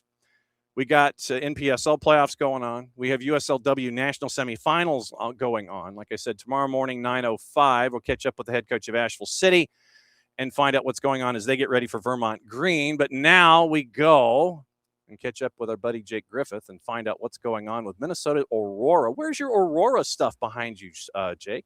Hey, look, listen, it's the same complaint that a couple people have raised to me on this media tour I've been doing the last few days. As I point out to everybody, I do have a scarf right here and an Aurora hat, but you know, we gotta keep it balanced and unbiased, right? I mean, no, you're talking Aurora here, sir. That's fair. That's fair. You got to slide that stuff a little closer to the middle. So the reason, like I said, we knocked on your door. We knocked on Aurora's door in the collective because, hey, folks need to know about what's going on in USLW because you have national semifinals. For those who have not had the chance to see as many matches as you have, how would you break down the season on the whole as we're now in the Final Four? You know, it's been a real whirlwind. I mean, it's hard to believe that we already are in the national semifinals down to the Final Four, but this is my 4th year covering Aurora as their play-by-play broadcaster. They've been in existence for 5, and this is undoubtedly the most special season I've had a chance to be a part of. And I think it's really about the personalities on this team, truly. I know that probably sounds like a little bit of a cliche, but this is a unique roster in the sense that this is the first time Aurora have branched out of some of their normal pipelines of acquiring players from a Utah State or players from the state of Minnesota. They've dipped in. They've got players from Baylor and Memphis and Central Florida and St. Louis / James Madison, players who have transferred along the way, and Mizzou and schools like that. And as we know, those are a lot of top-tier talented players in women's college soccer. And so I think that has created this almost most talented roster Aurora have fielded. And that's not a knock on any previous roster, but you just look at how much talent top to bottom is on this squad. And then it's come to fruition on the field. They've gelled almost instantaneously, which in a 12-match season in the course of the end of May through late July, that's a hard thing to do. I don't think people realize how difficult it is to come together that quickly in a 12-game season. Yeah, for those in this particular footprint, you mentioned Minnesota Aurora, and it goes back to when South Georgia Tormenta did the double, and they got the USL League One championship, knocking off Chattanooga, and then they go up to Aurora and beat Aurora up there in that barn to get the championship there. And a lot of folks might remember Sarah Fuller and her time in net and that particular roster that was there for that particular championship. But you're telling me now, instead of it just being basically B1G territory, they're advancing into the Big 12. They're looking in other places, and they're expanding their footprint into Old Southwest Conference and Big 12/18 category. This is interesting to me. Well, right. And I think that the roster construction, I think, underscores how much of a success this project has been. And I call it a project because, 5 years in, right? I mean, it really still is. Every year is a building off season, trying to find new ways to raise the bar. But when the folks that founded this club back in 2021, the Wes Berndeens, the Allie Schmitz, the Andrea Yox Company, the goal was to create more opportunities for women in soccer, but they also wanted to create a national brand that had real staying power. And obviously, we've seen Aurora become that 5 seasons later. But I think the fact that they've created such a holistic experience for the players that they get in the Twin Cities. Coaches now understand, okay, I feel comfortable sending my players to this team. I know they're going to come back as a better player. And now I think it's not just that grouping of teams that Aurora has recruited from in past. I think coaches across the women's college soccer landscape understand that, which has then in turn helped Aurora move into different backyards and say, all right, I'm going to get this player this offseason. I'm going to get this player this offseason, and put together what has been a real unique roster. I mean, the Memphis players stand out the most to me right now, and Flavie Duby and Ai Kitagawa, first 2 players to ever come from the University of Memphis, and Kitagawa came into the playoffs second most goals in the league with 11, which according to my count is the most in a single season in Aurora club history. So really impressive grouping of players there. When you look at the path that has gone on, I know that a lot has been made. It's been, if you look on social media, you know how Aurora feel about it. And it is a win over Union FC Macomb. Then you go to Riveters. And I think that unless there, if we were playing in National Hockey League rules, that game might still be going on. You get the win against Riveters. And now you have to turn around and go to Salmon Bay, which is the USLW equivalent for folks that know Ballard in USL League 2. So Ballard and Salmon Bay are the same. They're under the same umbrella. So it is literally Aurora are having to do this on the road, and you're having to pick up and get your bags packed, and you might have time to have a sandwich and maybe a walkthrough before you have to hit the airport again. What has it been like to see this group do all of this, especially recently here on the road, and they're going to have to do it on the road again in the semis?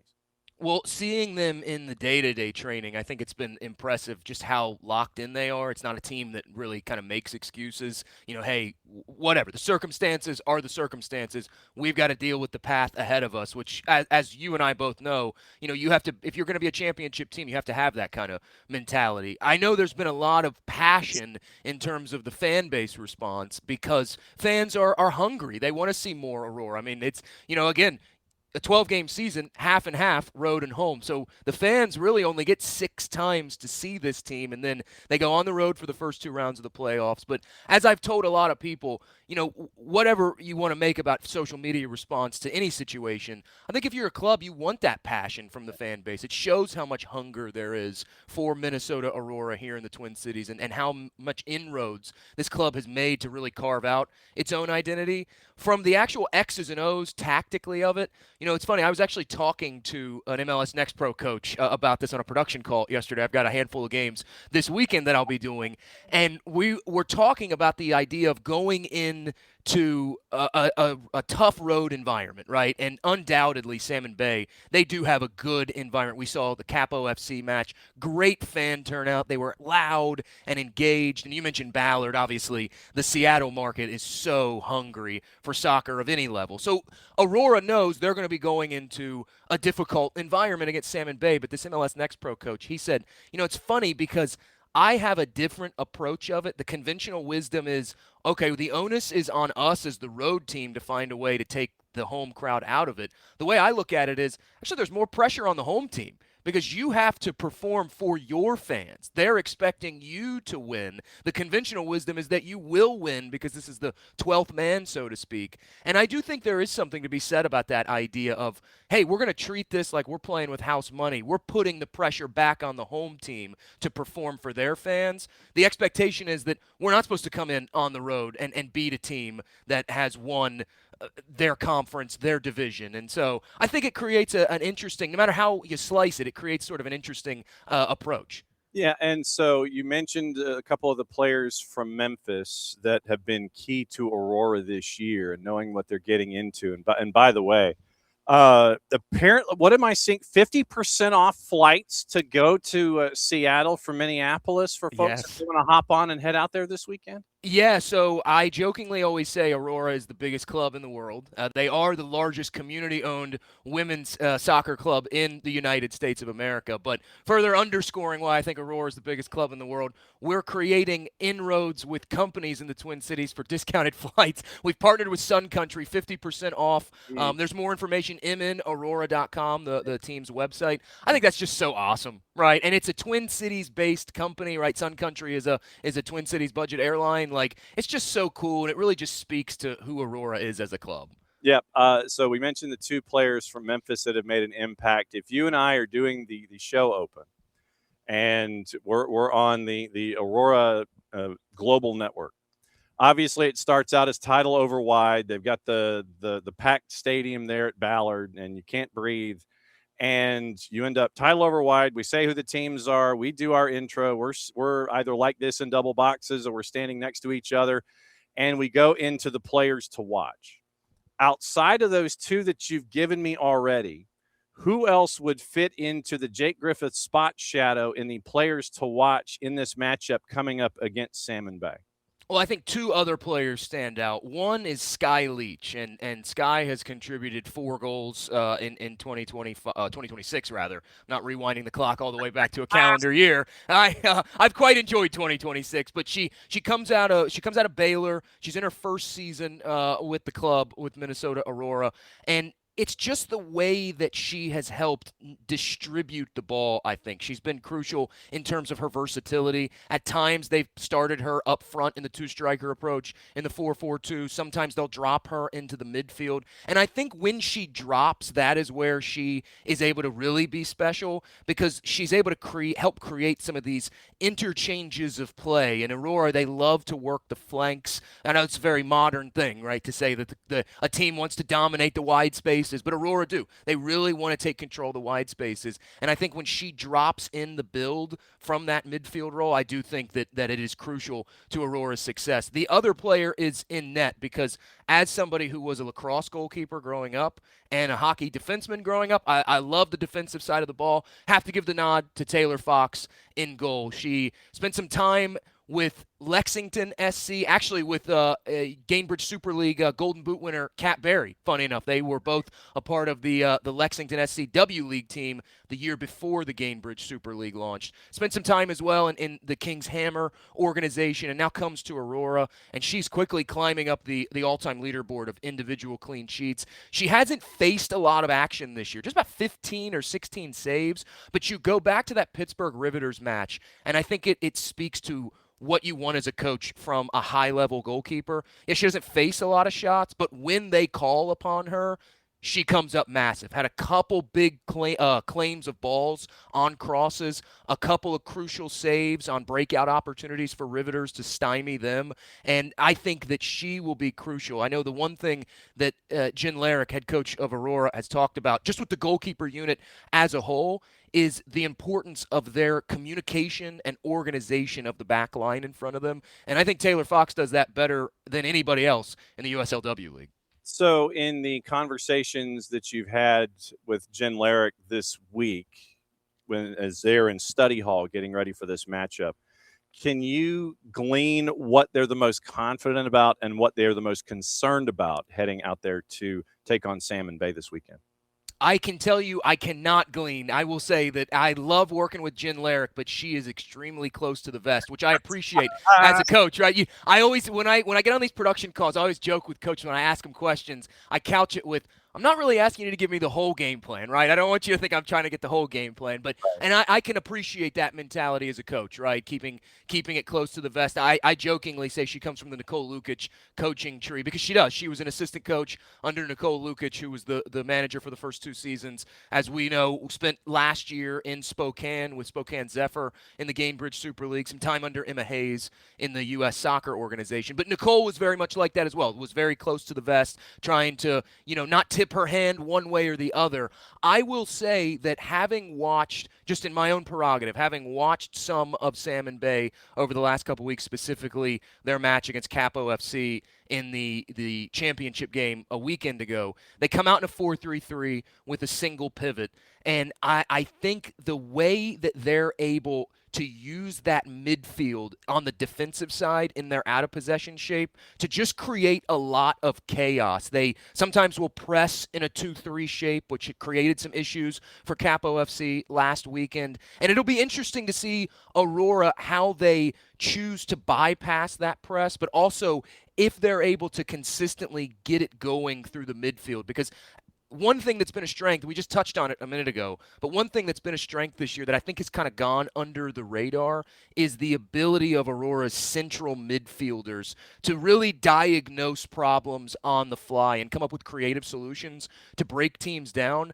If Aurora can do that against Salmon Bay, obviously it plays into their success, but I'm very interested and intrigued on how that good-on-good battle in the midfield shapes up this weekend. 10:30 Eastern time at Inter Bay in Seattle, the home of Salmon Bay, Inter Bay and Salmon Bay, and Ballard, all of that all in one place. 10:30 Eastern time tomorrow. It is the Western semifinal, the Eastern semifinal, Saturday night, Burlington, Vermont, 7 o'clock. Kickoff with Vermont Green and Nashville City at Virtue Field in Burlington. Okay. Let me grab you to talk a little MLS Next Pro since I have you. Absolutely. And with the matches that you have this weekend, who are you calling when you're not going to be calling the Western Conference Final in USLW? So this weekend on Saturday, I have Colorado Rapids 2 and North Texas, who just opened their new Mansfield Health Stadium down in the Texas area. And then on Sunday, I have CT United and Toronto FC. I actually get a chance to speak with Gianni Cimini, Toronto FC 2 manager, directly after we get off our call. Really excited for both matchups. And I'm intrigued about the Western Conference this year in MLS Next Pro. I know, obviously, Atlanta United is tearing it up in the Eastern Conference, but Austin, Texas, Houston Dynamo, Ventura County, the LA Galaxy affiliate. You always have to worry about St. Louis. North Texas will undoubtedly make a push. They're 10th right now in the table. I had a chance a couple weeks ago to cover Austin FC2 against St. Louis, and Austin ended up winning 3-0 at City Park, at Energizer Park, as it's now known as. That might be the most impressive team right now in MLS Next Pro. They've won 10 straight games, which is a new MLS Next Pro record. I mean, you have to be a good team if you go 10 wins on the spin. And it's been funny where you had Dynamo Dos come out of the blocks, and they didn't lose in the first 2 months of the season. And now you have Los Verdos, Austin FC2. It's like Copa Tejas on steroids, man. I mean, it's wild to see where Houston got off to the hot start. They've kind of come back to the rest of the pack. And now you've got Austin FC2 doing the same thing, and they're taking over. And you mentioned Ventura, when you've got a legacy as a goal scorer, that's never a bad thing either. But yeah, when you catch up with Coach Cimini, their last matchup was in Athens, going up against Atlanta United 2. So we had that one on the network last week.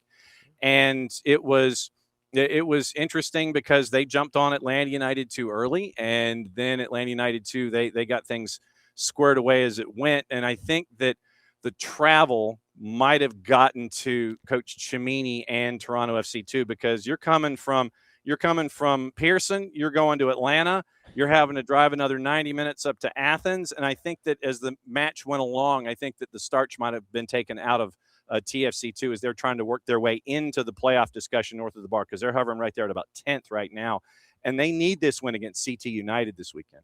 They absolutely do. And conversely, CT United, they're 3 points out of a playoff spot. No expansion team has ever qualified for the playoffs in MLS Next Pro history, which I found was a really interesting nugget there. But for Toronto FC, I remember talking to Gianni Cimini a couple weeks ago. I've had Toronto FC about 6 times now at this point, but then went 2 months without having them. And so this will be my first foray back into the Young Reds. And, one of the things at the start of the season he made a point was this organization has willingly chosen to go much younger with this roster. Significant roster turnover in 2026. And then that roster turnover has even continued because some of their standout players, like a Jackson Gilman, they've now started being in that first-team environment. And I do think that that's one of the – coaches might not consider it beautiful in MLS Next Pro, but I find it's the beautiful thing about Next Pro is that balance of you have all that player movement up and down where it's, hey, we've got this young guy – He's going to train with the second team. Surprise, we've signed him to a short-term agreement, and now he's going to make his MLS debut. Or conversely, hey, he's on a hybrid deal. He's going to train the whole week with the first team, and then I'm going to pick up the phone and say, hey, second team manager, 24 hours before your game, guess what? You get Jackson Gilman this weekend. And so I will be interested to see about player availability, because Jackson Gilman was one of those guys who actually played for Toronto FC first team last night against Halifax Wanderers in the Canadian Premier League in their version of the U.S. Open Cup, the TELUS Canadian Championship. Can champ, baby. The can champ, I know. Well, it was so great because I had Vancouver Whitecaps on Tuesday night at Swangard, and the very next day, Tomas Muller is scoring at Swangard for Vancouver Whitecaps first team. It's the craziest thing. I'm like, again, the beauty of MLS NEXT Pro, right? Mm-hmm. You aren't kidding. His roster, Coach Cimini's roster, was rotated out, and so there were there was a lot of academy influence on the roster that was going up against Atlanta United too. I want to say it was 5 or 6 players in the academy section of the game notes. They were getting minutes, if not starts, against Atlanta United too. So when you catch up with him, you get to find out about that. I just like saying Marcus Zimmermancic. Personally, oh, great name. I like to do that kind of stuff. All right. So if you would please, sir, as I let you go so you can go and catch up with Coach Cimini and find out about the Young Reds and their matchup against CT United, hit the promo for everything that's going on. Once again, Aurora, let them know. MLS NEXT Pro, let them know. Hit me. So this Saturday in Seattle, Aurora FC, Salmon Bay, they're playing in the national semifinals. Winner is going to go to the championship final. Aurora have not been in the championship final since that inaugural year when they ultimately fell to South Georgia Tormenta. That's 10:30 p.m. Eastern Time. For my Central Time folks, you know what that means, 9:30 p.m. Central Time. And then Saturday, we've got MLS NEXT Pro, Colorado Rapids 2 and North Texas. That's going to kick off at 8:06 Eastern Time, a very specific kickoff time. And then on Sunday, we've got CT United and Toronto FC in the MLS NEXT Pro Eastern Conference. The NEXT Pro games, they're free to watch. You can watch them on OneFootball. You can watch them on the MLS NEXT Pro website. And as I say, just to kind of button all this up, I say this about the W League, and obviously it's been long said about MLS NEXT Pro. If you want to know who the future stars of tomorrow are, it's these leagues right here. This past Gainbridge Super League season, 25 USLW alums participated in the Gainbridge Super League playoffs. So if you want to know the future of women's soccer, USLW League, and this is a fantastic matchup this weekend against 2 very, very good teams. Can't wait. As always, my friend, great to see you, and continue your train. Do you have a Rory backpack, by the way? And I don't have a Rory backpack. I've been actually really bad about going and raiding the team shop. I really need to go raid the team shop. But I will say, I thought about wearing the jersey. I've got the jersey. I decided to go the corporate casual today with the collared shirt. Dude, it's a Friday. Come on now. Listen, hey, I'm a real sicko when it comes to the dress clothes. I'll tell you that. Anytime I call games, whether it's remotely, whether it's from home, whether it's in person, button down, slacks, and nice shoes. What did Dion say, right? Look good, feel good, play good. Yeah, exactly. And it's the Billy Crystal character of Fernando Lamas. You look good, darling. You look good, and you feel good. That kind of thing. All right, get out of here. Go do your tour. Great. Thanks for hanging out with us here on a Friday. We'll see you soon, my friend. Hey, thank you for having me. All right, there goes Jake Griffith, the play-by-play voice for Minnesota Aurora.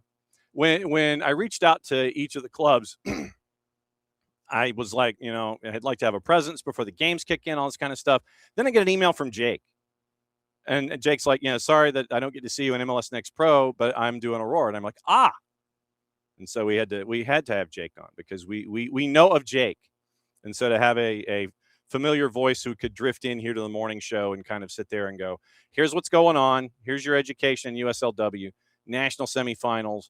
And it's 7 and 11:30. So it's 10:30. So 7 and 10:30, I think 11 o'clock kick Eastern time on Saturday. So in addition to everything else that's going on around the planet, set up a separate device and catch up on the USLW national semis.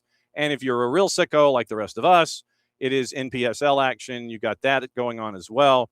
And with Atlanta United 2, we'll have that on the network Saturday night at 7, so pregame will be 6:30. I'll be in Athens for you for that one on the network, and we'll have your rundown of what happened last time.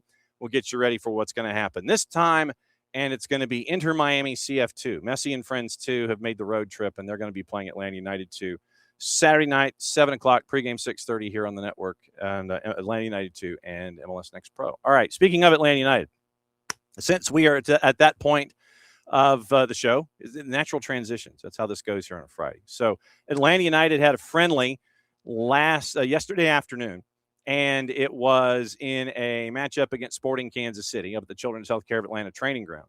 And it was an opportunity for everybody to look at what is going on with Atlanta United. So here are your highlights of the matchup with Atlanta United and Sporting Kansas City. Mike and Jason on the call, atlutd.com/live. Great ball. Long run here. And Latte Lot now for Atlanta United. And that center for Fortune. What a goal. Jay Fortune with a great strike to equalize for Atlanta United. The whole sequence, brilliant. And Latte Lot's part of it. Tomas Jakob is part of it. And it's Jay Fortune with the first-time finish into the upper corner. Excellent from Fortune. We talked about it coming in. You want to see him continue to rise. That's the kind of goal from the top of the arc that starts to turn some serious heads with that quality. The long ball, the long diagonal to Jakob, who makes a very long run from right back. He holds it up. Latte Lot then cuts inside on the dribble. He gets the assist. Fortune gets the goal. Jakob would get the secondary assist. Great team goal from Atlanta United. Moranchuk. Moyamba. Fortune again. Here's Jakob, another deep run. Cooper Sanchez scores. And Cooper really fired up as Atlanta United takes the 2-1 lead. Look, the way Cooper Sanchez plays, he is becoming a little bit of the heart and soul of this Atlanta United team. Constant emotion, constant pressure. You see it there. He's feeling the effects of the first 26 minutes, but he just stays with this. And he's able to get the little Trivela, the Tres Dedos. It gets blocked the first time. He doesn't quit on the play. And again, it's Tomas Jakob getting forward down the right, opening the game up. Great work from Jakob. Great sticking with it by Sanchez. 2-1 Atlanta. Luke Brennan seeing a lane. Played back to Luke Brennan now. There's his cross. Slammed home by Cameron Dunbar. Brilliant work all the way around for Atlanta United / Atlanta United 2 / Atlanta United Academy. Everybody involved in that sequence. That's the finish that Dunbar's been looking for. He's been knocking on the door for most of this 30-minute period. Hardinas plays the 1-2 with Brennan to free him up. Excellent ball to the back post by Brennan low. And Dunbar ready to pounce and finish that where there's no chance for Cleveland. And that is the rundown of the goals, the 3-2 win for Atlanta United 2 at Children's Healthcare of Atlanta Training Ground. And there were a couple of things that we saw that were interesting to go forward on. Latte Lot on the wing, which created some issues for Sporting Kansas City. And then the continued lines of impressing by the youth of Atlanta United, the academy products and the twos products. Jay Fortune and Cooper Sanchez, third goal by Cameron Dunbar. You had Hardinas that was engaged as well, and we get to see him with Atlanta United 2. And we're seeing his relationship with Adrian Gill in the midfield really come to the fore. And so as a part of our Atlanta United discussion, it was an opportunity for Jason and Noel to kind of have a bit of an intersection on what they saw from Atlanta United. And so here is a part of that conversation from last night's Atlanta Soccer Tonight. So it's Atlanta Soccer Tonight, last night, where they were intersecting about Atlanta United and what Jason and Mike got to see that they're going to bring forward from this friendly from the Children's Healthcare of Atlanta training ground last night, 92.9 the game in the Odyssey app. Things that stood out to me in this one, Atlanta was slow to get started. It was a 9:30 a.m. kickoff. you don't play a whole lot of games at 9:30 that are competitive. And this team hadn't played a competitive match against another opponent of this level since the last game of the regular season, May 24th, if I remember correctly. Dates are kind of blurry at this point in the AST summer run. That's all I can say. I thought they were slow to start. They gave up a penalty. It was a late challenge from Tristan Muyumba, and they responded really well. There was a sequence, and this is where things get interesting, Noel, and I got to get your take on this. So there was a sequence where Atlanta thought they had earned a penalty. It wasn't given. And then they were called for a foul like almost immediately after in the middle third that was very soft. And they got fired up. And it felt like the calls that went against them in those two moments really inspired them to play with a little bit of a chip on their shoulder and go out and improve their play. It's funny how that goes sometimes. Yeah, and I love when that happens. That's something that me and Don have been looking for the Atlanta Dream Girls to kind of figure out how to push past the officiating and get over that hump and in this losing streak, which happened tonight. But yes, that's exactly what you want to happen with your squad when it happens, when they feel slighted or whatever. You want them to put that chip in their shoulder and go, oh, okay, that's how we're going to play? I'm going to play through you then. There's another moment that you're going to like as well that I want to highlight from this game. But Jay Fortune equalized. Great finish from Fortune. It was really nice work by Thomas Jacob and then Latte Lot. And then Fortune with the first-time finish from the top of the arc. Beautiful. 3 minutes after that, Cooper Sanchez, the youngster, just graduated high school. He scores. Great goal. First shot blocked. Comes back to him. He scores with what we call the tres dedos, the 3 fingers. It's like almost like a flick. Some call it a toe ball. It's not a toe ball. It's more of a flick with the instep. He even got a little bit of the outside of the foot action. It had a little bit of left to right on it. It was a really nice finish from him. That made it 2-1. Then a mistake. Ball played through. Lucas Ojos comes out for it. He forces Dejan Joveljic well wide to the left. Maybe there was a spot there where he could have retreated. He continued to be aggressive and chased Joveljic all the way out to the outside of the 18 out wide, and nobody else really got structured defensively. They put in a cross. They score. It was very sloppy all the way around. 2-2. And then in that last group of players, Cameron Dunbar, who has been great for Atlanta United too, he finishes on the back post. An awesome finish from him. Luke Brennan with the cross. Andrew Hardinas, the academy midfielder who's broken through for the twos. Nice little 1-2 with Brennan. 3-2 win for Atlanta. And there's your rundown of what happened with Atlanta United as they get ready for their trip to Nashville. And you got to hear from Marcelo Balboa what's up with him as he heads from one coast to the other to get MLS season back and back. And so that is part of all of it. And it's part of all of this.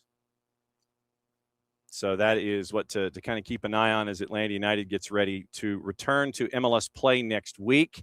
Tonight, 10 o'clock Eastern, 92.9 The Game in the Odyssey app. Spain and Belgium, they will have figured things out this afternoon. And they're going to, the winner of that one takes on France. You're going to break down the quarterfinal that happens today, look at your semifinal to come, and then preview England, Norway, Argentina, and Switzerland. That is tomorrow. And you know that there won't be anybody paying attention to those two games. And what is this with the no odds? Seriously, I'm trying to get the juice boxes, and there are no odds posted, which I severely doubt, because we talked about the odds that are posted for Spain and Belgium. All right, we're going to have to just do this the old-fashioned way. All right, so we'll go back to where we were, and you don't retain information, so that's not nice. So going to our secondary location to grab all the information. So Norway and England. Norway is a plus 300. The draw is a plus 270, and England is a minus 112. 8 o'clock Saturday night, Argentina and Switzerland. Argentina, a minus side favorite at a minus 143. Your draw is a plus 260. And Switzerland is a plus 425. So Spain still at a minus 163. And 90-minute draw is a plus 300. Belgium to beat Spain is a plus 450. So those are your numbers in the juice boxes. And obviously, we'll keep an eye on all of that stuff when it comes to the cup that the world is chasing after. 3 matches, 1 today, 2 tomorrow. And then we get to figure out the semifinals. And the winner of the Saturday games are going to be the individuals or the squads squaring off in Atlanta Stadium for the last matchup that Atlanta gets. So my request to all of you between now and then is to, if you would please, once again, make one last push to remind everybody why Atlanta is the home for soccer in the United States. In addition to what we are seeing with the youth national team, the U20 women. We'll talk about that tomorrow. It was a 1-1 draw that they had in their camp against England last night at the U.S. Soccer Arthur M. Blank National Training Center. And what we've seen in Decatur, I believe it's over 140,000 in Decatur for their run. They can seat like 5,500. So I would imagine you're going to have probably close to that tonight because it is a weekend. You know that you will have that tomorrow because it is a weekend. So they're probably going to clear, 10, 20, 25. So you're probably looking at, by the time they're done, 160,000 people will have made their way to Decatur for Watch Fest. And then you have another, 1, 2, 3, 4 dates for downtown Atlanta. So you probably will get another 60,000 there. So you're looking at 60,000 plus. So you're probably looking at over 400,000 at Watch Fest downtown at Centennial Olympic Park, and then 160,000 in Decatur. Once the tournament itself is over, we're going to catch up with our friends, hopefully in both locations. Catch up with our friends at Decatur, catch up with our friends downtown, and get the post-mortem on everything economically and lessons and all that kind of stuff. But 2 locations along the MARTA line.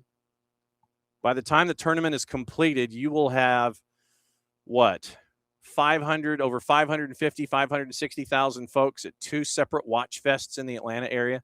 And that is not to, under any circumstance, discount any of the local events that have been had in and around the in the SDH footprint. Doesn't matter where we're talking. But the way that the South specifically and the way that the United States has represented itself, frankly, we need more cameras in Atlanta activated. Just saying. So anyway, Watch Fest and downtown this weekend for the matchups today and the doubleheader tomorrow. Should be a blast. And so just be prepared, stay hydrated, and be ready to have another blast when it comes to the cup that the world is chasing. And then especially if you end up with Argentina taking on the winner of England and Norway downtown midweek, and how crazy it is going to be leading up to that and how crazy it's going to be after the fact.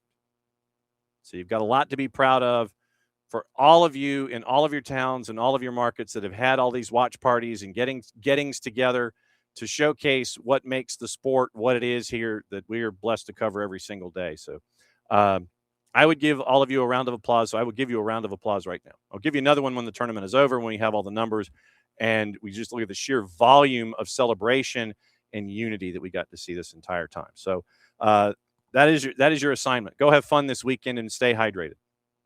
Basically, that's your assignment. So let's check in with our sources and find out what we might have missed, if we missed anything in particular, when it came to all of the intel and info that has come across our desk. So Andre Santos signed his Manchester United contract, passed his medical yesterday. We do not have the photo of a pen hovering over a contract and Andre smiling into a camera yet. So Joao Gomes to Atletico de Madrid has stalled from Wolves despite an agreement being reached between the clubs. Wolves working on the assumption Atleti have moved on to other targets despite not formally being informed that the deal is off. Jose Mourinho has been had a picture taken of him in a Real Madrid jersey. Preseason starts today, and he's in a jersey, so it's obviously official. Jorge Jesus is in, replacing the outgoing Roberto Martinez. We mentioned Pierce Charles. We mentioned Michael Edwards.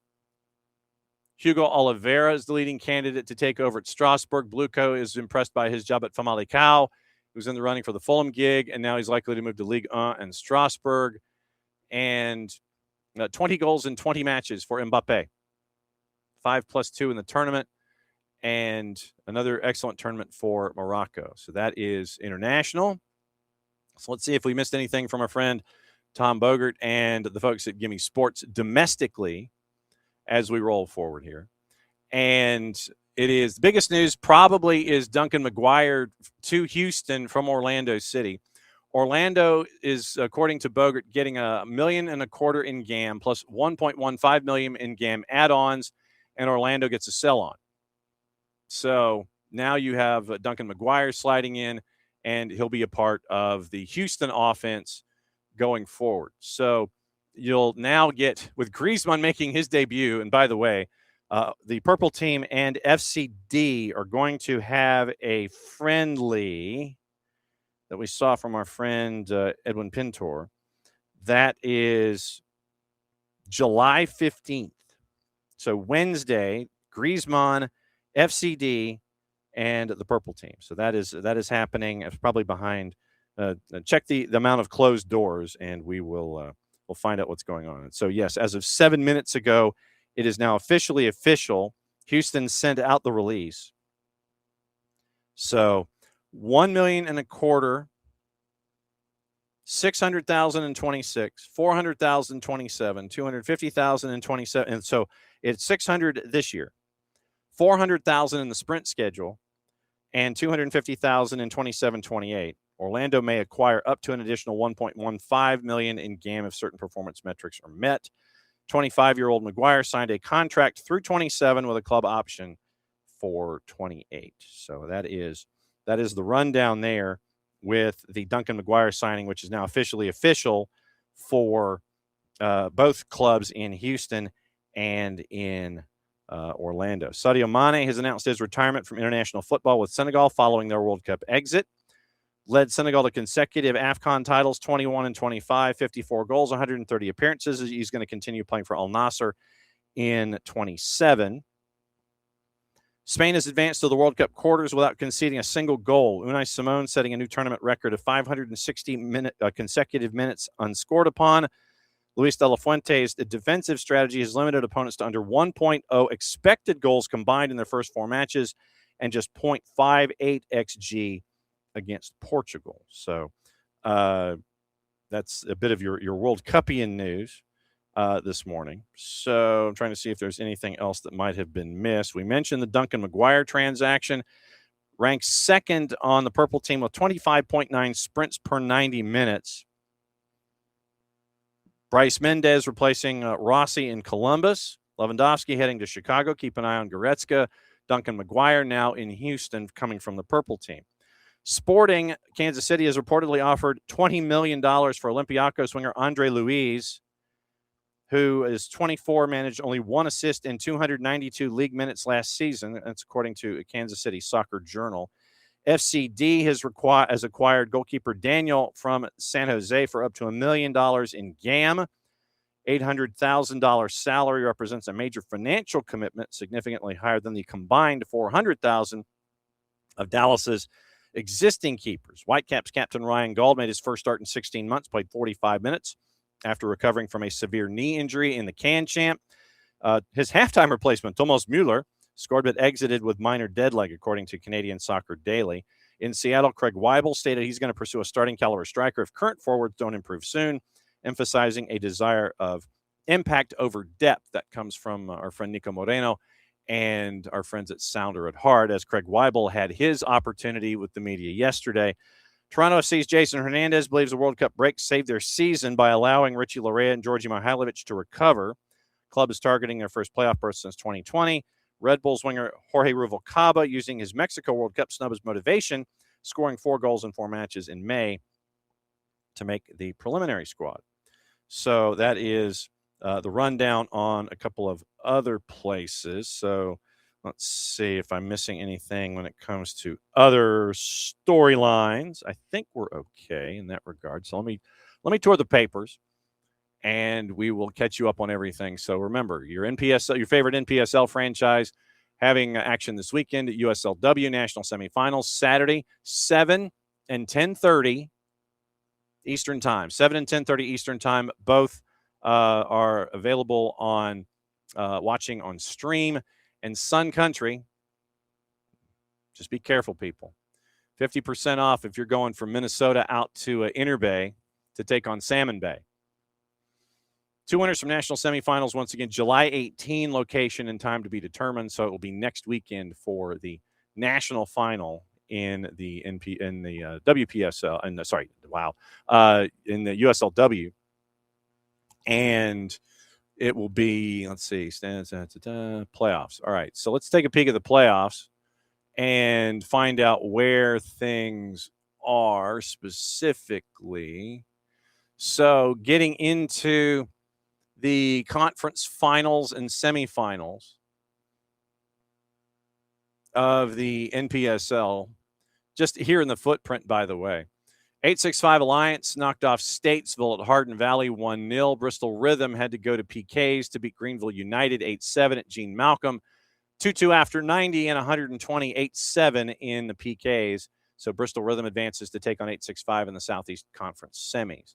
Also, or in the Southeast Conference final. So also on the board, Central States, it is Michigan Rangers and FC Pride. They are going to be taking on each other in the final. Great Lakes, Flower City Union knocked off Erie Commodores at Mercyhurst, and they're going to take on Ambassadors FC Ohio. Keystone is FC Motown, no surprise, and Westchester United SC. They're going to take on each other after playing on Wednesday. Also on Wednesday, we got to catch up, and Virginia Atlantic. We got that mention from our bigwigs in the NPSL. When you get Stephen Wagoner talking about his Virginia Atlantic, they were 4-3 losers to Virginia Dream. Virginia Dream's going to take on Ristosi, who we know from Open Cup. That's the Mid-Atlantic Conference final. North Atlantic Conference final is ASC New York, and that is one semifinal. The other North Conference semifinal, Siouxland United and Duluth FC. Once again, Duluth FC knocking off Dakota Fusion 4-2. Siouxland United knocking off Minnesota Blizzard. Golden Gate semis are tonight. Oakland Stompers and Sun City. And El Fadelito hosting Cruisers. That's at Ohlone. And that is later tonight. So the North Conference final is tomorrow, 1 o'clock Eastern time at Bishop Heelan. Siouxland United hosting Duluth FC. Great Lakes is tomorrow at 7 o'clock at Malone University. Ambassadors FC Ohio hosting Flower City Union. Ristosi hosting Virginia Dream at Stevenson University at 7 o'clock tomorrow night. Bristol Rhythm hosting 865 Alliance at Gene Malcolm.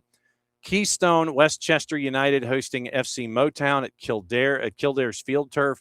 Central States Michigan Rangers hosting as the home team as FC Pride at Davenport University. North Atlantic New Haven United on Sunday night taking on ASC New York.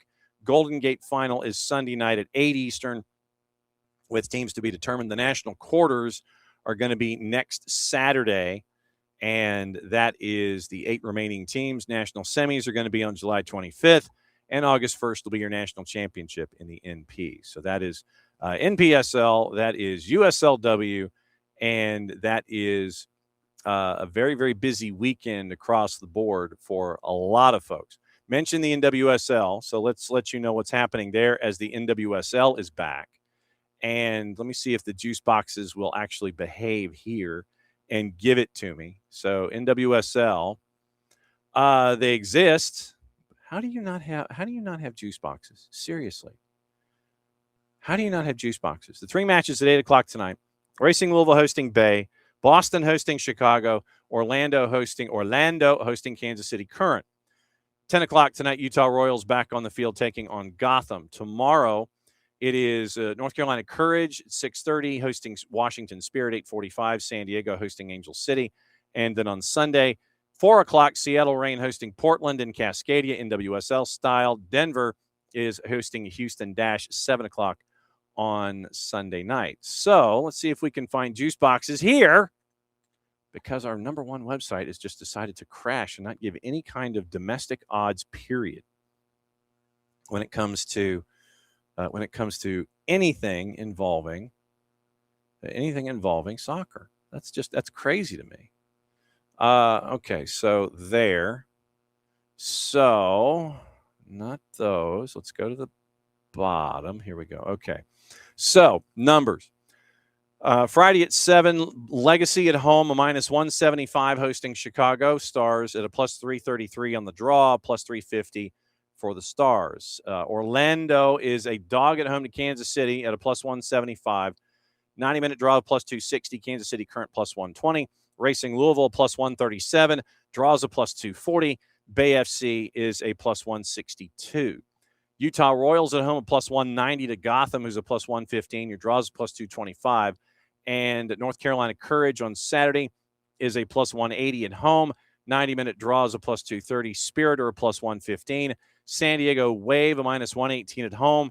At the Murph Dragon hosting Angel City.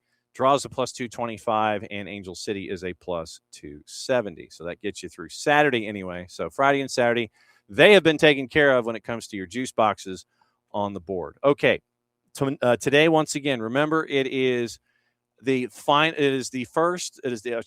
second World Cup quarterfinal to determine who plays France in the semi midweek. So that's this afternoon. Pick your network of choice. Go hang out and watch that. Then, once again, you've got all your lower divisions. They're playing and getting ready for things. Saturday, it is the doubleheader in the other quarterfinal to determine the semi that plays here in Atlanta.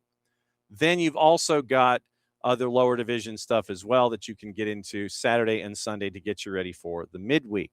So, obviously, we're going to have our normal coverage of everything leading into Wednesday. Wednesday, obviously, we're going to be blowing up a lot of stuff in the semifinal.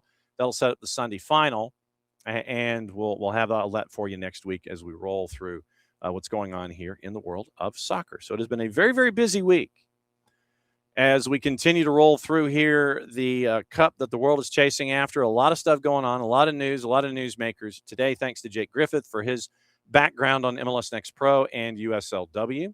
Thanks to Marcelo Balboa. Hopefully next time we can all figure out how his camera works on his computer.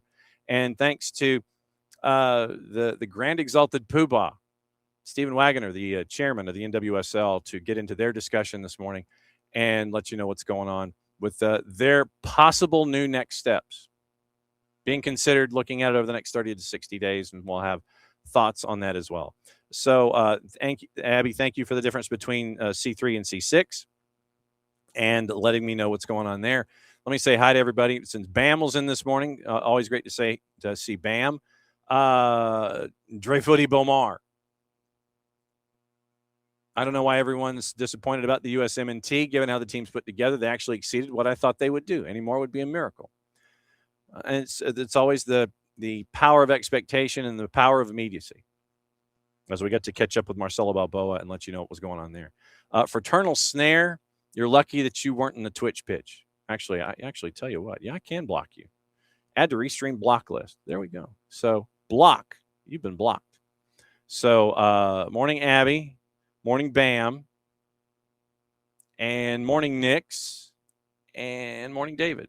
Thanks to all of you guys for having conversations in the Twitch pitch and having conversations with us as well. So that is another go-round of SDH AM. This weekend, I'm going to try and figure out if my nails are long enough to put my stickers in my Panini book and figure out what I'm missing, because I know I've got to get another box of 50.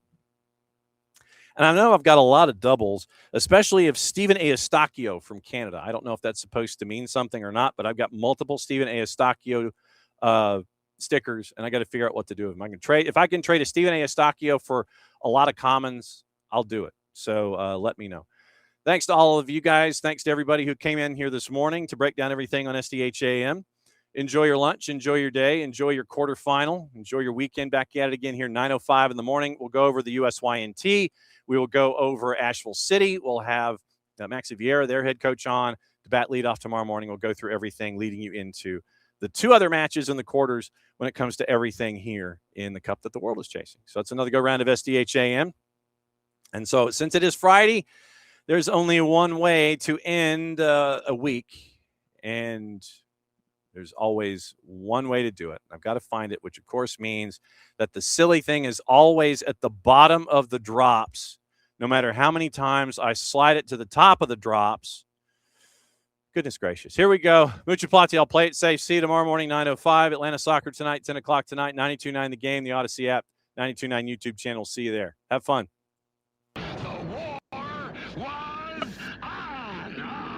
The keys on the typewriter had sharp points that kept sticking into our fingers. The dictating equipment started asking us questions, and our beepers sent electric shocks just through our body like a cattle prod. Out in the warehouse, the trucks kept banging into the docks, not even thinking about stopping. Oh, our frail bodies were strapped to the chairs, and our chairs were chained to the desks. Our pleas for justice were ignored, and the end seemed near. But we busted our slave drivers' little bitty balls. We've charged out of their brick fortress. The streets are ours because it's Friday!